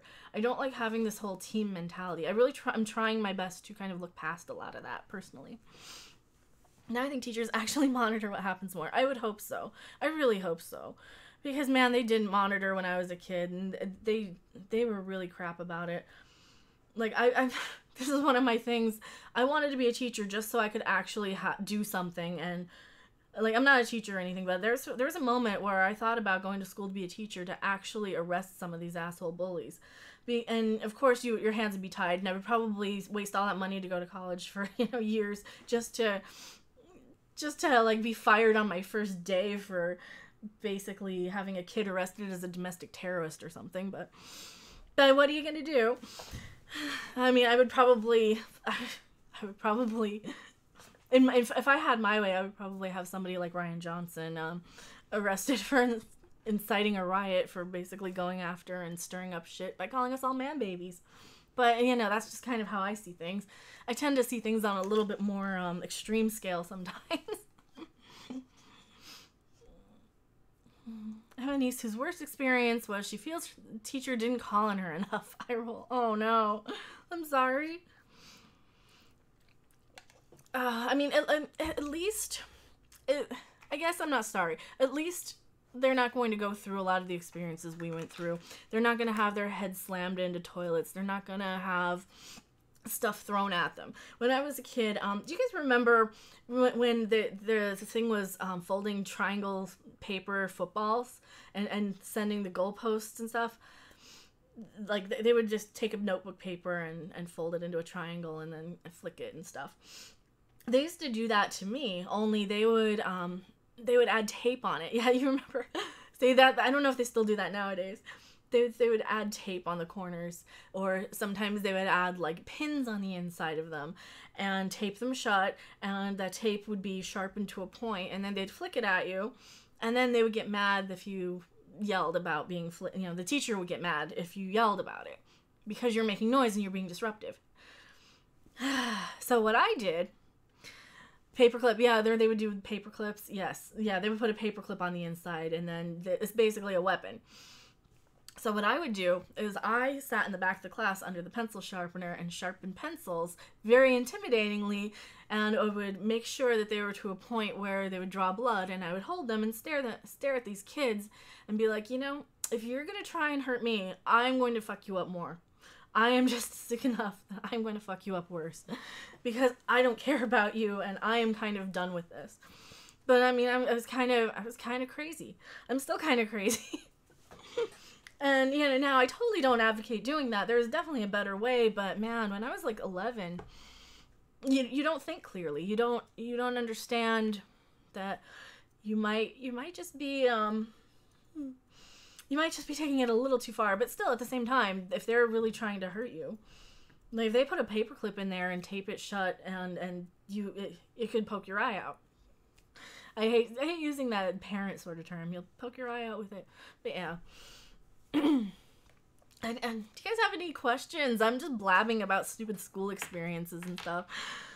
Man, this has been a fun stream. I want to do more of these sort of live, I want to do more of these, like, these live Q&A stuff. I want to do more Twitter videos too, because I can get into it with people on Twitter. I really try not to resort to name calling, but man, sometimes if you get me on just a bad enough day and a bad enough mood after dealing with enough of the same crap over and over again, sometimes I'll do that. Oh man. I thought Cobra Kai showed Johnny's point of view. Oh my god. Yes. When you drink on live streams, you have a drink of choice. This is Diet Mountain Dew that I've been drinking. I do have a kickstart just in case I go low energy. I usually don't like the kickstarts because they have sugar, but I usually prefer Monster Energy if I have a Monster, like the Ultra Orange Sunburst. But I like Diet Mountain Dew. I like the Pure Leaf unsweetened black tea. I really like that. But yeah. God, did you guys see Cobra Kai? Oh man, if you haven't seen Cobra Kai, absolutely amazing show. I highly recommend it. This is another thing I got teased about as a kid. If I had money, I would rebuy this bookmark, but when I was a little kid, I was a big reader, and I'm still kind of a reader. I don't have enough time to read, but when I was a little kid, I was a huge reader, absolute book nerd. I had a bookmark that said, "I Heart the Karate Kid" on it, and I got so much shit for that. But I loved the show, or the movie anyway. And I still love the Karate Kid movies. They're really good. And Cobra Kai was such a love letter to the fans and the franchise. And it did what Star Wars didn't do. And that is, it gave us a reason to care about the new characters. Same thing with Star Trek Discovery. We don't care about Mikey Spock. I don't care. She needs to die in a fire, drowning in... You know, she needs to die in an oil fire on top of a lake while also drowning at the same time. That's what I care about Mikey Spock, but... Still surprised at how well it was done. Sure, it was funnier than The Karate Kid, but it respected the source material and expanded the universe. Exactly. And I think in this day and age, we kind of needed a little bit of humor. We needed it to be less of a dramatic anti-bullying story, and we needed a little more than... I hate to use the Marvel movies as an example of like how we kind of need to be reminded that these are entertainment. This is our entertainment. We need to be entertained by it. So I don't have a problem with having a little bit of humor in the Cobra Kai series. I think it did it so well. Your skin is a beautiful tone. I say random things. Thank you. It's my makeup stone stuff. I'm hiding a lot of stuff under it. Probably eczema or something. I don't know. Zits that never go away. This is the result of being indoors and not being outside in the sun. But yeah, the Karate Kid. I love the Karate Kid movies as a kid. I remember getting so much crap when I was a kid for having that bookmark, and they're like, "Oh, you're in love with the Karate Kid." Like, no, I just love the movies. I don't have there's no romantic attachment. I don't need to have a romantic attachment to every male I see on screen, nor do I need to identify with every female I see on screen. I can just enjoy a character for who they are without having like this romantic attachment to them as well. And I remember really getting into them when the second Karate Kid movie came out, and I found one of the drums. So I used to have one of the drums that, like, if you guys remember the little Japanese drums with the little strings on the sides and the little balls. I love those. Which Karate Kid movie was your fave? Oh, man. Probably the first one. Do you have a favorite Netflix or TV show? Stargate Atlantis might be, or maybe Babylon 5. Babylon 5 is probably my favorite TV show. Netflix, what do I watch on Netflix? I've been watching Darren Brown a lot on Netflix lately, and stand-up comedy.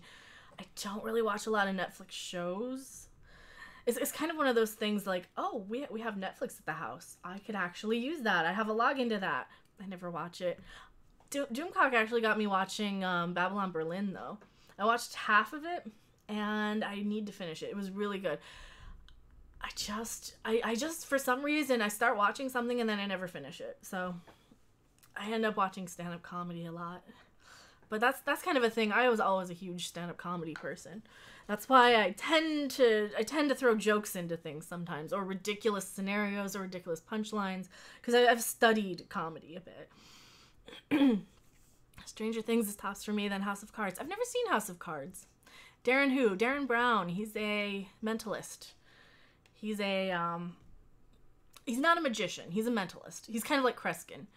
He does a lot of social experiments and things with social manipulation, social hypnotism, almost mesmerism. I'm a huge fan of like the Victorian and the early turn of the century,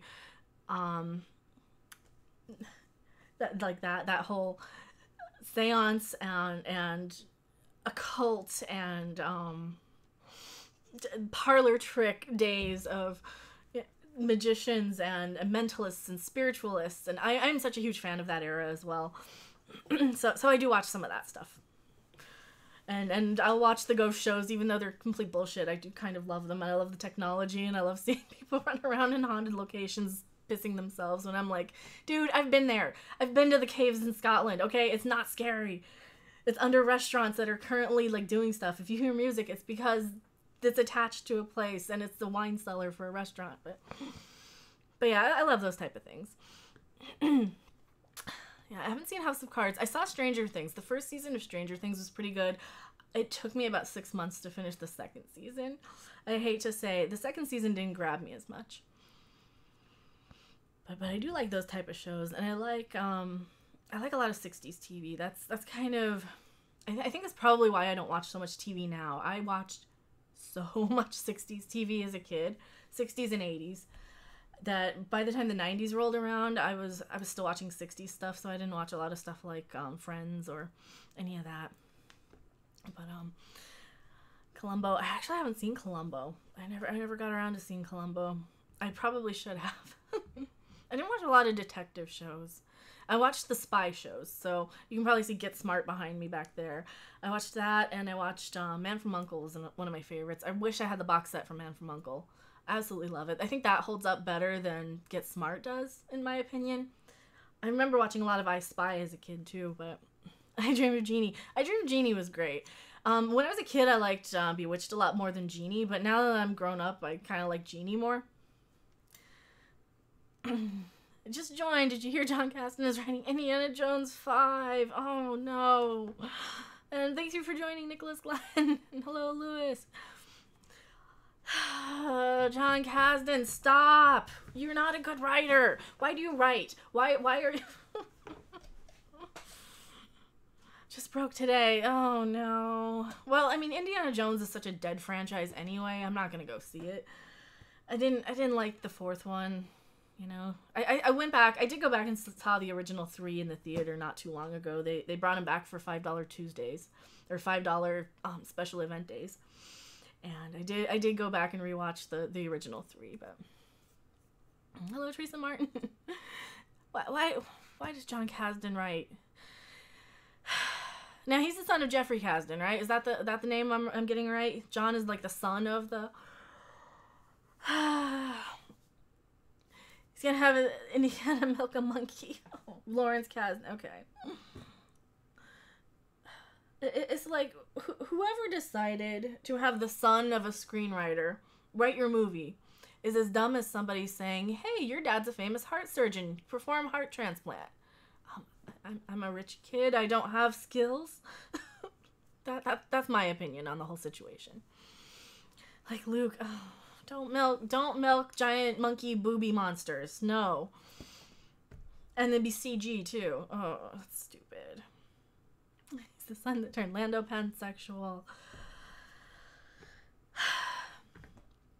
And I kind of went off on this on a Doomcock roundtable a bit. My whole thoughts on the whole pansexual thing is the Star Wars movies were always movies that I could watch as a kid. You can take your family to see them.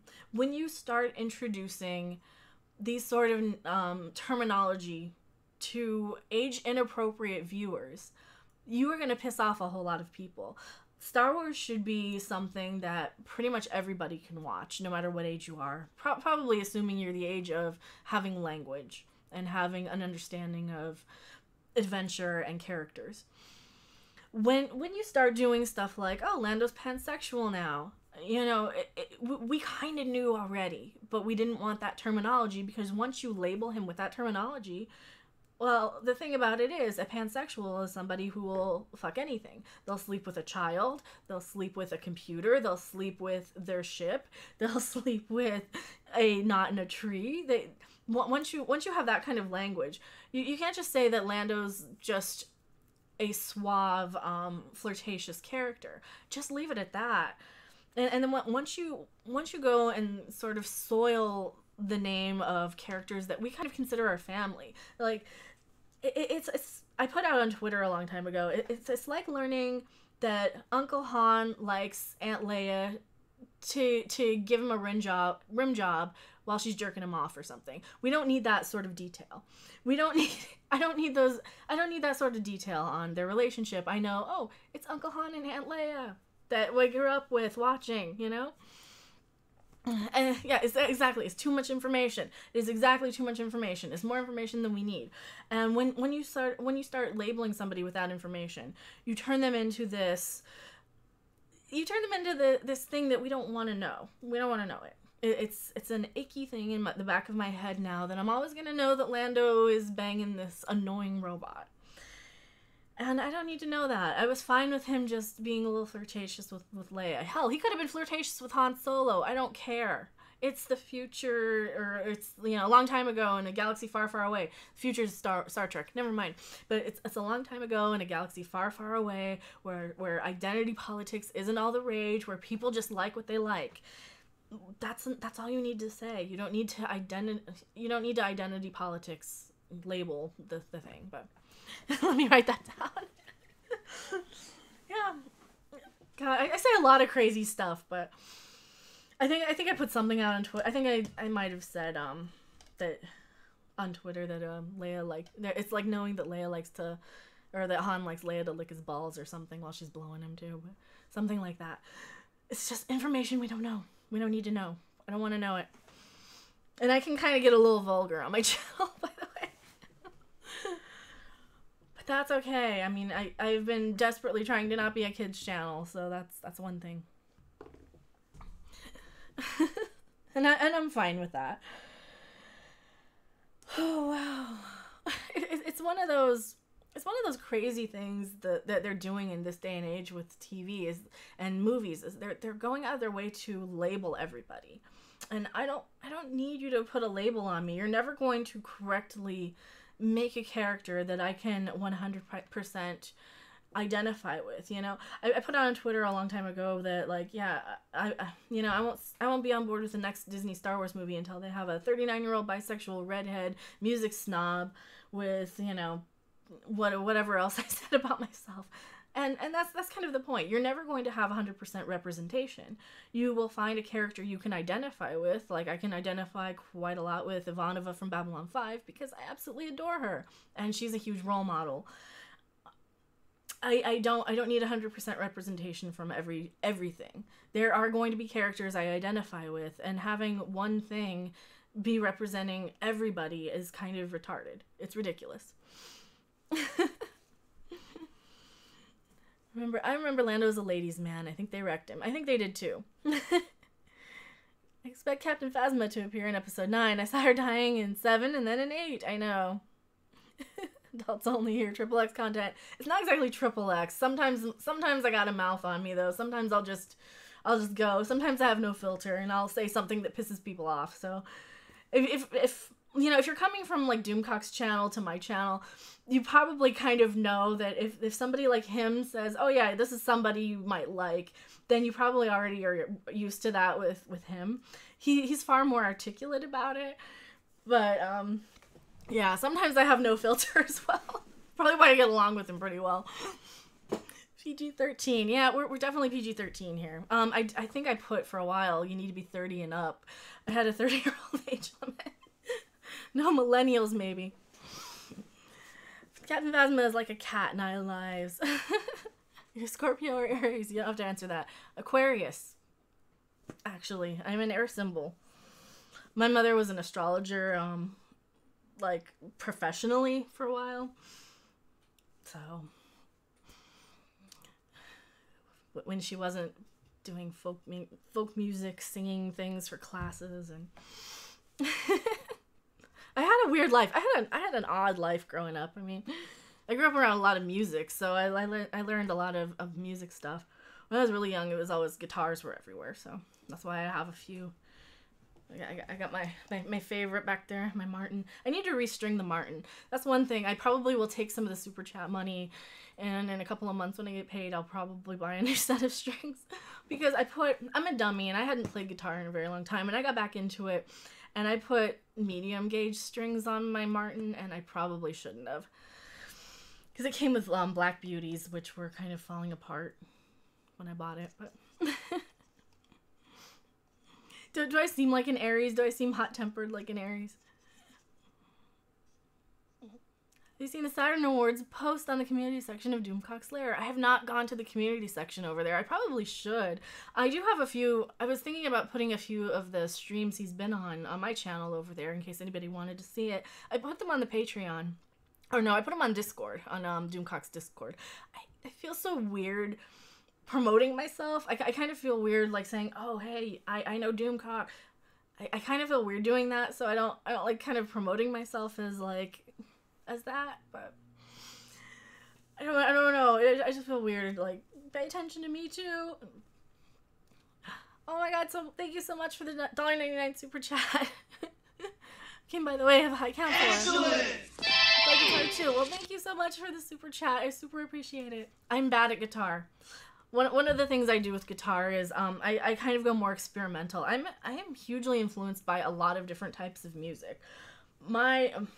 So I grew up in the 80s on a lot of like 80s music, obviously, and I also kind of, once I reached the age of reason, I listened to a lot of heavy metal, so I've got a lot of metal influences. I've got a lot of experimental stuff that I listened to a lot in the 90s. So anything I am inspired by is basically a combination of Ween meets Slayer meets Devo meets Typo Negative meets Danzig meets all these weird bands that I listen to. But yeah, I super appreciate you guys showing up and listening to me blab, you know? It really means a lot to me. Like, so you're gonna make me cry. I keep seeing you guys like pop up and say hi and say you saw me, so you saw the High Council shout out, and like that to me, that made me cry. I saw you in an Ethan stream originally. I do watch him. I haven't watched him today. I need to watch him. I like his evening streams because I really like listening to him play music at the end. So I'm one of the people always spamming like the emojis when he's doing his songs, his Butter song, and I love his songs. He's great.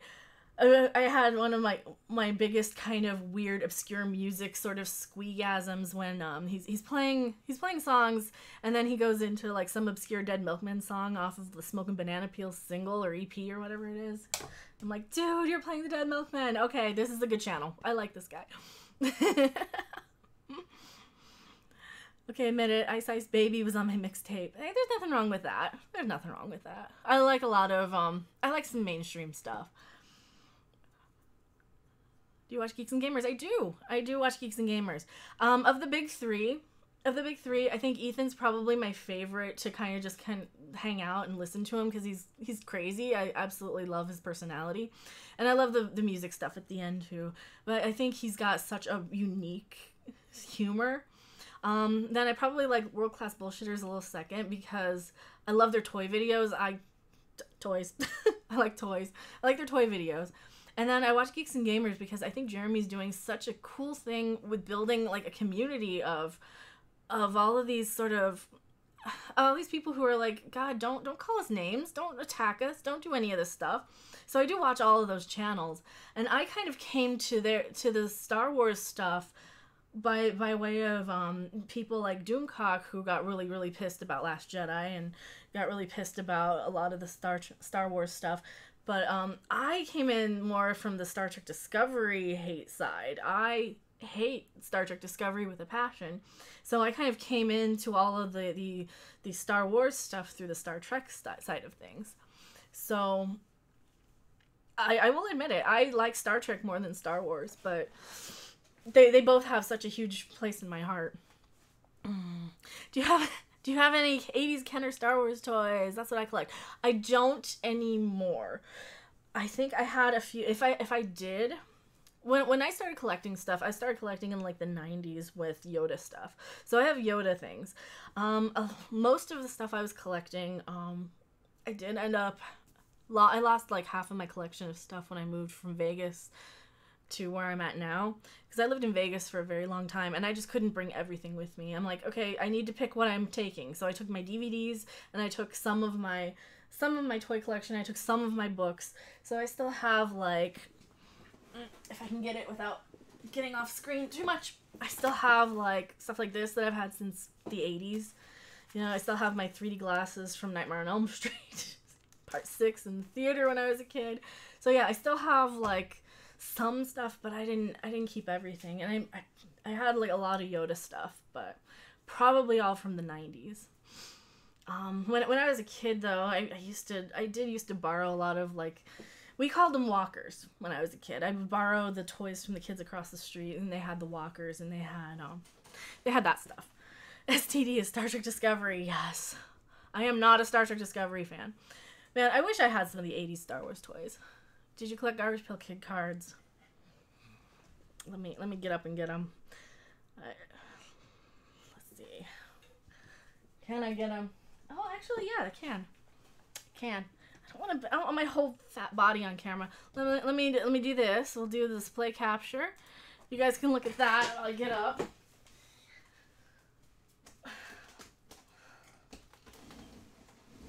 Oh God, this is a heavy one. This is a heavy book. This is on my shelf behind me.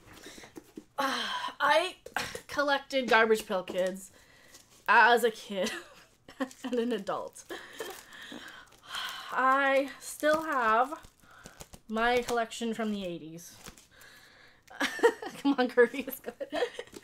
I'm self-conscious, though. I see all, like, the skinny girls online that are, like, half my age talking about stuff. And yeah, no, I still have my Garbage Pail Kids. I do have, this is my last set of my giant ones, too. I had a whole set of them. Or I had like 10 sets of them, but I ended up selling off a lot. I'm a Garbage Pail Kid fan. I think that's why I started playing Yokai Watch. It reminded me of Garbage Pail Kids. But yeah, I'm a Garbage Pail Kid fan. 1A. I think these are the reprints though, from like 87. They had like 3 in a pack and they were tiny and they had a little plastic figure. Do you have Urinating Uriah? I don't think I have that one. I have, if I do, I don't know. The only like, that might be a newer one. So cool, ice cream truck was my source back in the day. My mom and I used to walk across the street to a gas station called Royal. And this is back when packs were like 5 cents per card? Quarter per pack. And I remember it was such a huge deal for me to finally find the 13th series. I have a story, actually, behind the day I finally found 13th series Garbage Pail Kids. It was my first and last time going to a Star Trek convention. It was probably 1994. And I ended up going, I was there on a day. The comic book shop I got the tickets from sold me the wrong day because for some reason William Shatner changed days. I was gonna finally see Shatner. I was 14, and yeah, you made it up. Well, then I haven't seen that one, but yeah. So I ended up going to a mall in Denver, somewhere in Denver, and I got a Misfits poster and 13th Series Garbage Pail Kids the same day. They had like a card show, like a collectible. So I finally found, and this is all I've ever found, was 3 packs of 13th Series Garbage Pail Kids. So I bought those because that was like always the thing, you know. Oh my God, it's 13th Series. But I was collecting them before they changed the border over. Yeah. So I still have mine. I love my Garbage Pail Kids. This is one of the things I did not want to lose. So a lot of my stuff I ended up like either selling over the years or whatever, but this is sentimental. So I got this, and I got my Talking Freddy, which is also really sentimental. I've got a Mr. Game Show in the box.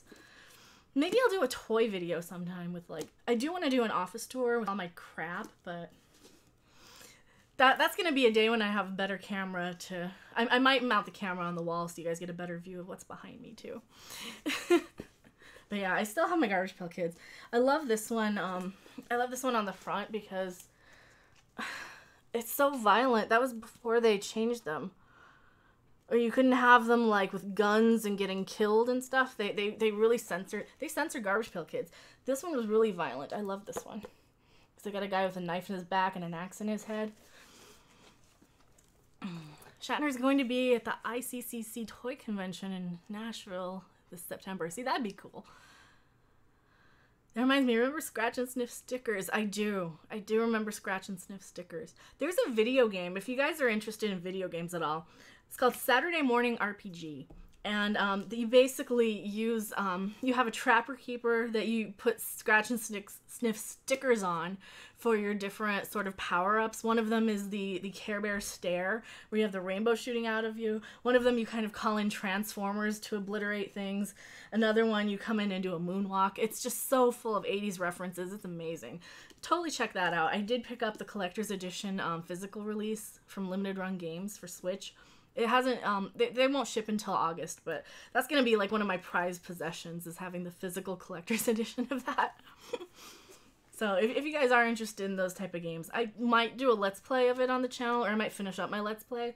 I have it on PC as well. It was like $1 on Steam, so that's why I don't feel too bad rebuying it, but, oh, God, that's heavy. Garbage Pail Kids are amazingly heavy. I saw something on Twitter not too long ago where somebody's like, hey, remember Garbage Pail Kids? I'm like, if by remember you mean still have, yeah, I still have mine. That's one of the things I still have. I've got so much 80s stuff.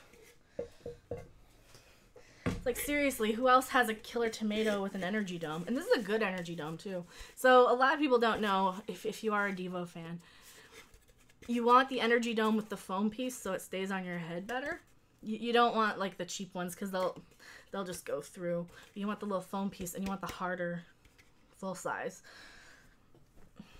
Now, when I saw Devo, they were throwing out some of the cheaper ones. I'm like, yeah, I got a real one, though. So I put it on a tomato, as you do. Apparently, he's a remote control holder. I did find... Well, I found the family member of this on eBay.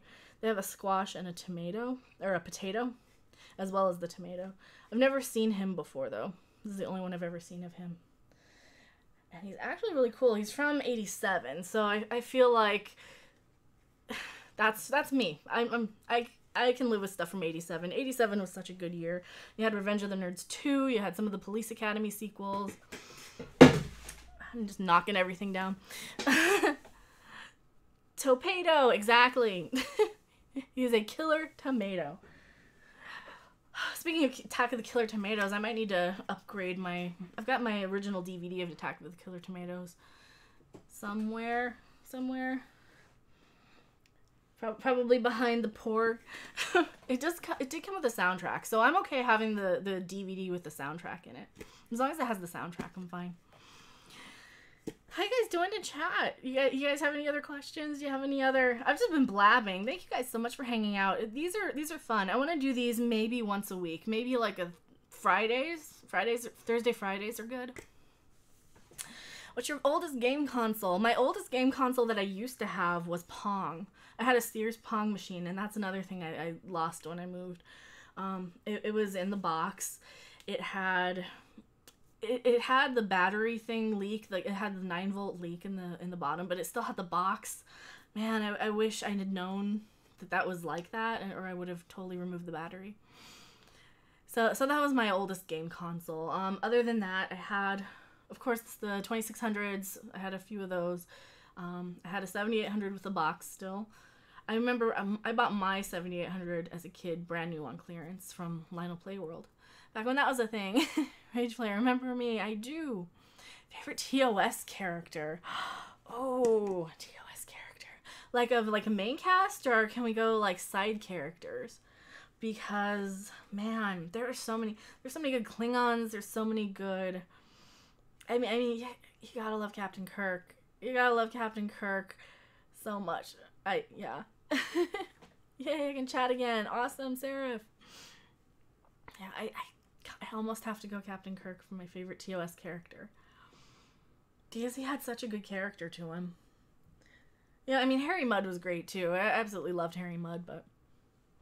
What games you play now? Not much. Not much of any. I mean, once in a while I'll do a game, but we're kind of moving towards the whole Star Warsy, Star Trekky, reviewy, ranty, Twitter war, drama channel. We're kind of going in that direction, in vlogs and that type of content. So we're not really doing a lot of games anymore. I think I might do a review. Last time I played a game was not Condemned Bloodshot. Curse of the Moon Bloodstained. Fuck, that's what it was. It's a Castlevania sort of game. For me, it was always Spock, Sarah says. Spock was good too. Man, Spock was so good. I hate this, but Mikey Spock has kind of soured me towards real Spock. Big Bang Theory has kind of soured me to Spock a little too.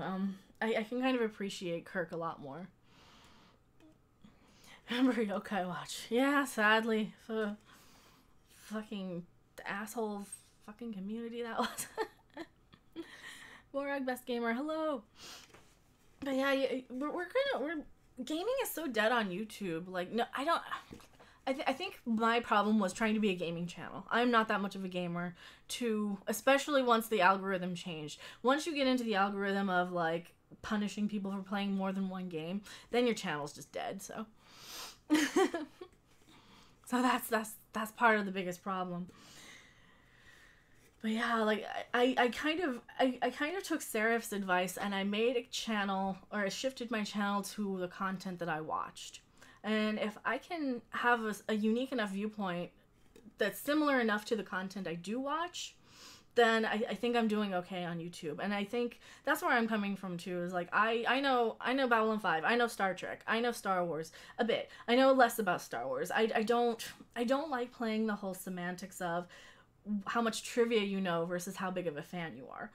But for those type of things, I know enough about them to consider myself a fan. Same thing with Doctor Who back in the day. Like old school Who, absolutely. Play Fortnite, fuck you, no. I would sooner shoot myself than play Fortnite. Did you play the remake of Final Fantasy VII? Did you play Final Fantasy VII? If so, what do you think of the remake? I think the remake is...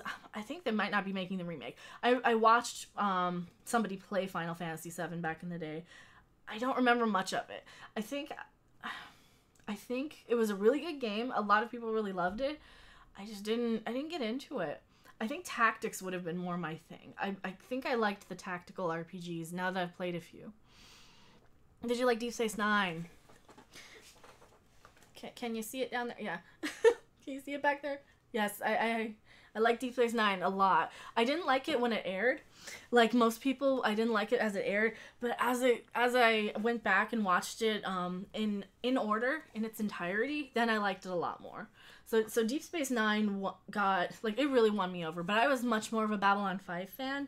Even as Deep Space Nine aired, I did try and watch Babylon 5. But it kind of got to the point with those type of shows, you really have to... Those shows would have worked so much better now because of how we watch TV, where it's all episodic and one story arc for the whole series. So it's being made. It's just way behind schedule. Oh, on Final Fantasy VII, yeah. So this is not family-friendly live streams no more. It hasn't been for, what, a year and a half, 2 years now? Since we were playing Friday the 13th. Maybe 2 years. Have you seen the last two Child's Play movies, Curse of Chucky and Cult of Chucky? I have not. I need to. I saw Child's Play 1 in the theater when I was a kid. In 1987, probably. I was too young to watch those movies, but my mom let me watch them, so... it was violence, so that's okay. I couldn't watch sex, but violence was fine. I remember being in 2nd grade watching Texas Chainsaw Massacre Part 2 on what later became UPN or WB or one of those. It was a syndicated channel for network television. And my mom and I both had like the denim boots that the girl from the movie had. But we watched that because it was on TV, so we both watched it. I didn't see Cult of Chucky, though. I love Deep Space Nine. Best space battles and action out of all of the Star Trek series. I think Deep Space Nine did something really well with character development. And it did so much. It was such a good departure from the Next Generation, I think, in retrospect. And I remember I remember being like, I don't know if I want to watch this. It never made me pissed off like Star Trek Discovery did. Star Trek Discovery actively made me say fuck you to the television more than once while I'm watching the first episode.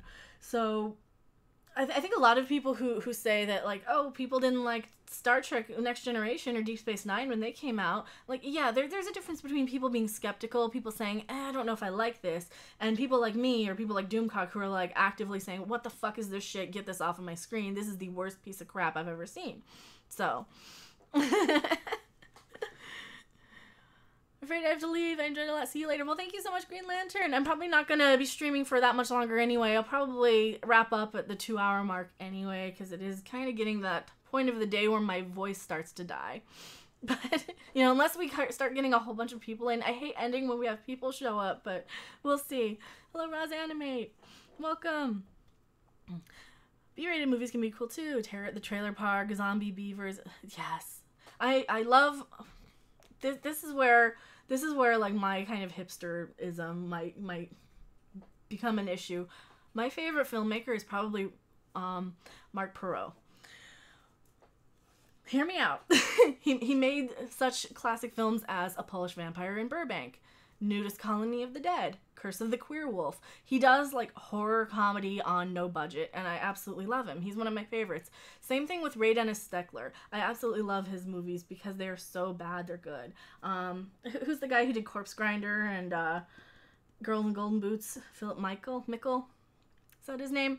I love all these like kind of obscure little directors. So that's one of the things. So what are you starting to do in your streams now? This Q&A stuff.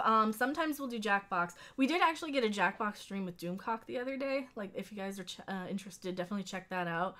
He kind of wipes the floor with people at Jackbox because he knows as much about stupid trivia as people like me. Which, I mean, it's obvious. And we played Quiplash. He's amazing at Quiplash. If you've ever seen Doomcock play Quiplash, he's the master because he's hilarious.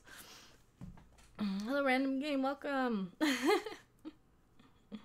Do I know Da-Wai? I do not.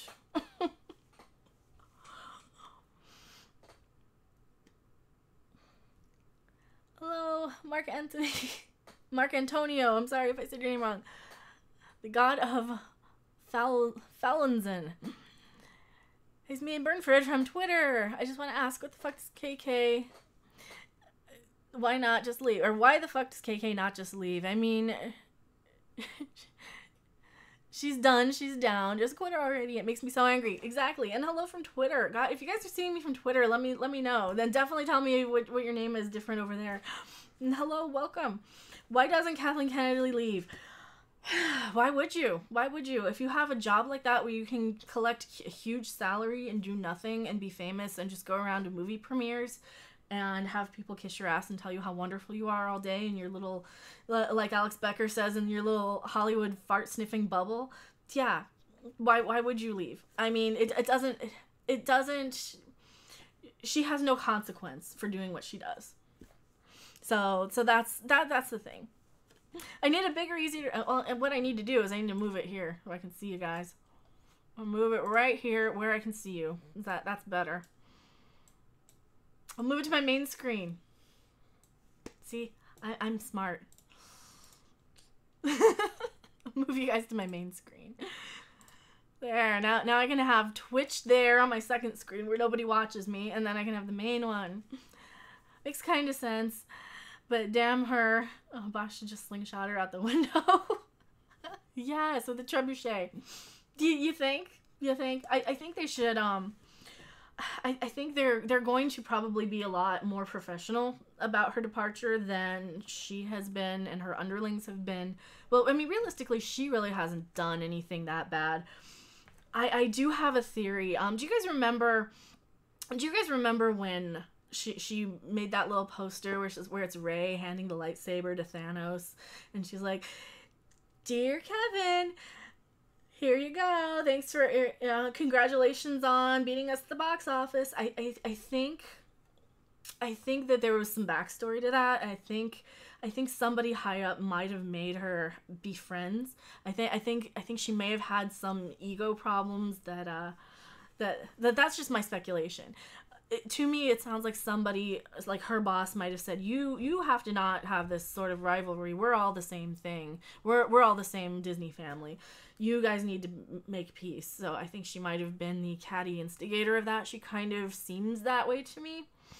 But, yeah, she does kind of seem that way to me. And yes, she did leave Disney with a toxic fan base. Absolutely. I think Feige did throw up after he saw the poster, like a lot. You know, I think it kind of seems a little immature that she even sent that poster to me, but I don't know. I think there's something going on, because if you guys watched Grace Randolph's video, and I know a lot of you did, I didn't watch all of it, but I saw enough of it to know they dragged all of the head of Pixar, the head of Lucasfilm, and the head of Marvel into this Disney office, and I guess they didn't say anything. They were just there to kind of be there as witness to give her a talking to. My theory on what happened, being somebody who's dealt with management and retail and high ups versus, or high, like store manager versus middle manager level people, she's definitely a middle manager sort of person. So I think that somebody called her into the office with her other department heads and said, okay, so Disney's fan base is amazing, or Pixar's fan base is amazing. There's not a lot of crazy stuff going on with them. You guys are doing a really good job. Thank you so much, Pixar. Marvel, you guys have the record-breaking box office numbers. Your fans are incredible. You give the fans exactly what they want. Kathleen, what can we do differently here? What do you see that they're doing that you're not? And I think that's kind of probably the language that they were using, and I think that might have been why they were there and didn't say anything, because I think that they wanted her to know that she's doing something wrong in a much more professional way than somebody like me would have probably said, or a lot of us said. So I think that's kind of probably what happened in that meeting. And it was probably a way, not so much to embarrass her, but probably a way to let her know that she's not doing something she should be doing. Or she's doing a lot of stuff she shouldn't be doing, rather. And I think that firing her is definitely going to be the first step, but they need to do a lot of ass-kissing of the fandom to bring it back. Because I'm not going to pay money to see Part 9. You know, they might get me with Ewoks. If I see Ewoks in the trailer, they might get me with Ewoks, but I don't know. I don't think just firing her is going to be enough at this point. And I think that Seraph's absolutely right. They have she left them with such a toxic fan base and such a toxic community where we're back and forth with the name calling on Twitter all day, and we're at each other's throats. And I've certainly gotten into it with people. I do my best to not name call, and I do my best to say, hey, when you're calling people man babies and stuff, what am I? You know, and then I get accused of, oh, no one wants to see your bits. Like, you called me a man baby. I'm pointing out I'm not a man. What's your problem? You brought it up. You know? I needed a witness knowing how she is. Yeah, probably. See ya. Well, thank you for being here, Jimmy B. Yeah, I'm probably going to wrap up in the next 10 minutes. I don't know what you guys are talking about. So, Kevin Feige is the head of Marvel Studios, if I'm saying his name right. The question is, do they understand the fans enough to appease us without resorting to Big Bang Theory style reference dropping? That is what I'm concerned about, because Star Trek Discovery seems to think it's good enough for us to just, you know, slap a delta on the side of things, not realizing that even at that time, that wasn't the symbol used for any ship other than the Enterprise at the time. But, you know, everybody in Starfleet's using it. Like, not yet, but we'll get to that. We'll get to that point in our Star Trek history. No, they absolutely do those sort of things, and they know that the fandoms, like these new kind of fair weather fans who buy the pop figures and, you know, get on Twitter saying, yes, this is the best movie I've ever seen, and then they are off to the next movie, and they'll do the cosplay, they'll do the thing. I watch a YouTuber, I'm not going to name who she is, but she definitely seems like that type of person who is off to the next thing very quickly, and she will buy the figure, she will buy the t-shirts, she will say, yes, I'm a geek. No, you're in your 20s, you never got bullied for liking stuff like this, but please no Ewoks. Those creatures were the start of the splitting the fandom. I hate them. They see you like them. You see the problem. Please no Ewoks. I like them. They're cute. I don't have a problem with Ewoks, but do you like Red Letter Media? Red Letter Media is I can take them or leave them sometimes. I'll watch them sometimes. I like watching their more obscure horror movie reviews. I'm not a huge fan of like their Nerd Crew stuff, because I think they're a little too, like, they're making fun of the fact that they're getting called shills, and they're making fun of the fact. I totally get the humor. I think it just might not be my humor, but I totally get their humor. I kind of like the Plinkett's review of Ghostbusters. I think that was really good, but you know, I can take them or leave them. There's better up and coming YouTubers out there than Red Letter Media. I mean, Doomcock, much better in my opinion, but yeah, there's a lot, and I'll probably watch like the Cinema Snob, or, you know, all of his sort of movie reviews from the car. I watch a lot of those when I watch movie reviews, but yeah, I don't know. I don't watch that much Red Letter Media probably to give a good honest opinion of them, but they're fine. I mean, there's a lot of great channels out there that I do watch. I probably watch all the big ones that pretty much everybody in the fandom menace, quote unquote, as it were. I do watch all of those channels, and that's something I really love. Like, taking the YouTube channel in this direction of, I'm making content that I can actually talk about with people, because I actually watch when they ask me a question about Kathleen Kennedy. I know what you guys are asking me, so. Last Ewok joke, promise. The Ewoks are evil. Don't you see it? Look into their eyes, cold and soulless. They have an evil stare. Not unless you're watching the newest special edition where they made them blink, which is creepy as hell. But no, I liked Ewoks. I was a little kid when I had Ewok roller skates. I put a picture of that out on Twitter not too long ago. I have Ewok roller skates. I think I mentioned this earlier. When I was a little kid, the Ewok skates were for girls, and they were white, and they had Wicket on the side, and the boy skates were black, and they had Darth Vader on the side. And that was how things were. I mean, you had a smaller female demographic, so you made less stuff for them. But, you know, to be fair, they ate people. They did. Well, so did Chewbacca, though. That is one thing I will say that's good about the Han Solo movie, is that Chewbacca, like, you know, he ate a person. Probably while they were still alive. Probably raw. Anything you think worthwhile watching in the theater this weekend? You're confused, Roz Anime. I'm sorry. We're talking about Star Wars. Is what we're talking about. We're talking a lot about Star Wars. Kathleen brings back the Ewoks. Will they now be Ewokes? Oh no. That's a groaner. What's coming out this week? Movies opening this week. Oh man, I don't know. I don't see anything good opening this weekend. I'm looking. Yeah, I know. The no. That's another. Game Changers. Oh, that looks like a documentary about game shows. I would watch that. I would absolutely watch a documentary about game shows. In theaters June 29th. Love Cecil. Probably Cecil B. DeMille, not Cecil. I think everybody knows Cecil. Alright, let me look at my local movie theater. What's actually coming out in my area. Did you like the Ewoks movie from the 80s? I loved them as a kid. They don't hold up well today. I rewatched them. They don't hold up. I think I remember liking them enough. I probably watched the cartoon that I have no memory of. The Ewoks movies. What was the Battle for Endor and the other one? Everyone that has US Netflix, only German flicks, sad. How is The Last Jedi on Netflix? Any good? I don't think so.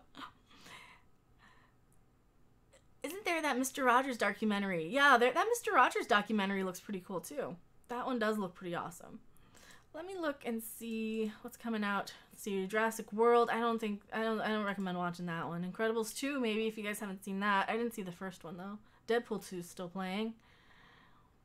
Uncle Drew. Yeah, I don't know any of these new movies that are coming out. Ocean's 8 comes out. I would probably skip that one. But yeah, there doesn't look like there's anything that great coming out. Sicario, Day of the Soldado. Wow, I can't even pronounce that. That's because it's on my other thing. I want to see fireworks, but I'm hella poor. I want to see Riff Tracks. God, I want to see Riff Tracks Krull.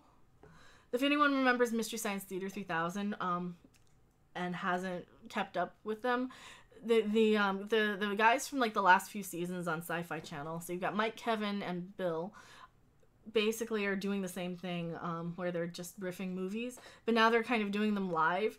So they broadcast them all through the theaters through Fathom events. They recently did Space Mutiny, which was amazing. And next month is Krull, and I really want to see it, but I don't have the cash to see it. I don't even have the cash right away. I mean, I have to be super tight on cash because of the cat stuff, but I don't even have the cash to fix my hair. Also, I would probably get my hair done this weekend. Lord of the Rings or Harry Potter? Ooh. Well, I do have to qualify that I'm not a fan of either. But I did watch both with Riff Tracks, so I have seen them. I never read the books on either as well. They were kind of a little after my time, I think. Well, Harry Potter is definitely after my time. Lord of the Rings was more of the fantasy realm, and I came a lot out of a horror film, horror and like science fiction than fantasy. But I think Harry Potter might be more watchable, even though Peter Jackson made one of my favorite movies of all time. But that was a horror movie, so. Say watch Jurassic World. Just to say, Kathleen, see, be nice to your fans, and people do watch even bad movies. I mean, Jurassic World's producers don't go after critical fans, do they? No, they don't. They don't. And that movie looks really bad. It does not look very good. I watched Mahler's review of it. Yeah, I even enjoyed the last one because it's kind of stupid. I would probably go in and enjoy the Jurassic World movie because I do kind of like the dinosaurs fighting each other, and I think that the one little raptor's kind of cute, but I would probably squee at the little shot where, you know, Star-Lord's training the little raptor puppy, but damn it, now I kind of want to see it. Well, I was going to watch it anyway, but maybe I'll watch it when it comes out on DVD or something. But yeah, I think... Yeah, I think that's the biggest problem. They need to just be nice to the fans. And once they stop being nice to the fans, then the fans kind of start to organize and gather traction, and we all just tend to say, yeah, you know what, we're done with you. We will find something more entertaining, and we will have our own community of stuff where we can kind of remember the good days of Star Wars and Star Trek, and we can remember what we like about these. While you guys go off on your little social justice politics, and you guys go off on your calling people man babies and stuff, we're just gonna kind of sit back and watch the show because we're getting so many amazing YouTubers out of this. We get people like Ethan, we get people like Geeks and Gamers, we get people like Doomcock, we get people like Jeff at World Class. We get all these amazing YouTubers that are coming out of the aftermath of what they've done with the fandoms.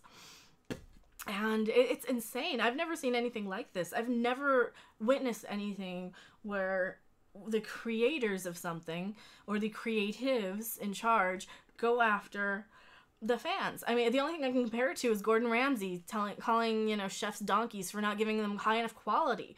And that's even, you know, he's telling them, you know, you're not doing well. You're not giving the customer what they want, what they're paying for. And sometimes he'll go off on customers for being pissy with, hey, you're taking too long with my order. Sit down, cow. So sometimes Gordon Ramsay will do that, but he never, as far as I know, except, I mean, I guess he'll tell people, yeah, but no, he still says the customer's always right. He still does go out of his way to please the customer.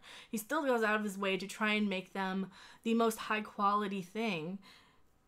Even if he disagrees with them, it's still a service. You're still giving them something they're paying you for. And if you stop giving them that, you might as well not even be in the service industry. You might as well not be in Hollywood. You might as well not make anything for anybody other than yourself if you don't care what you're producing.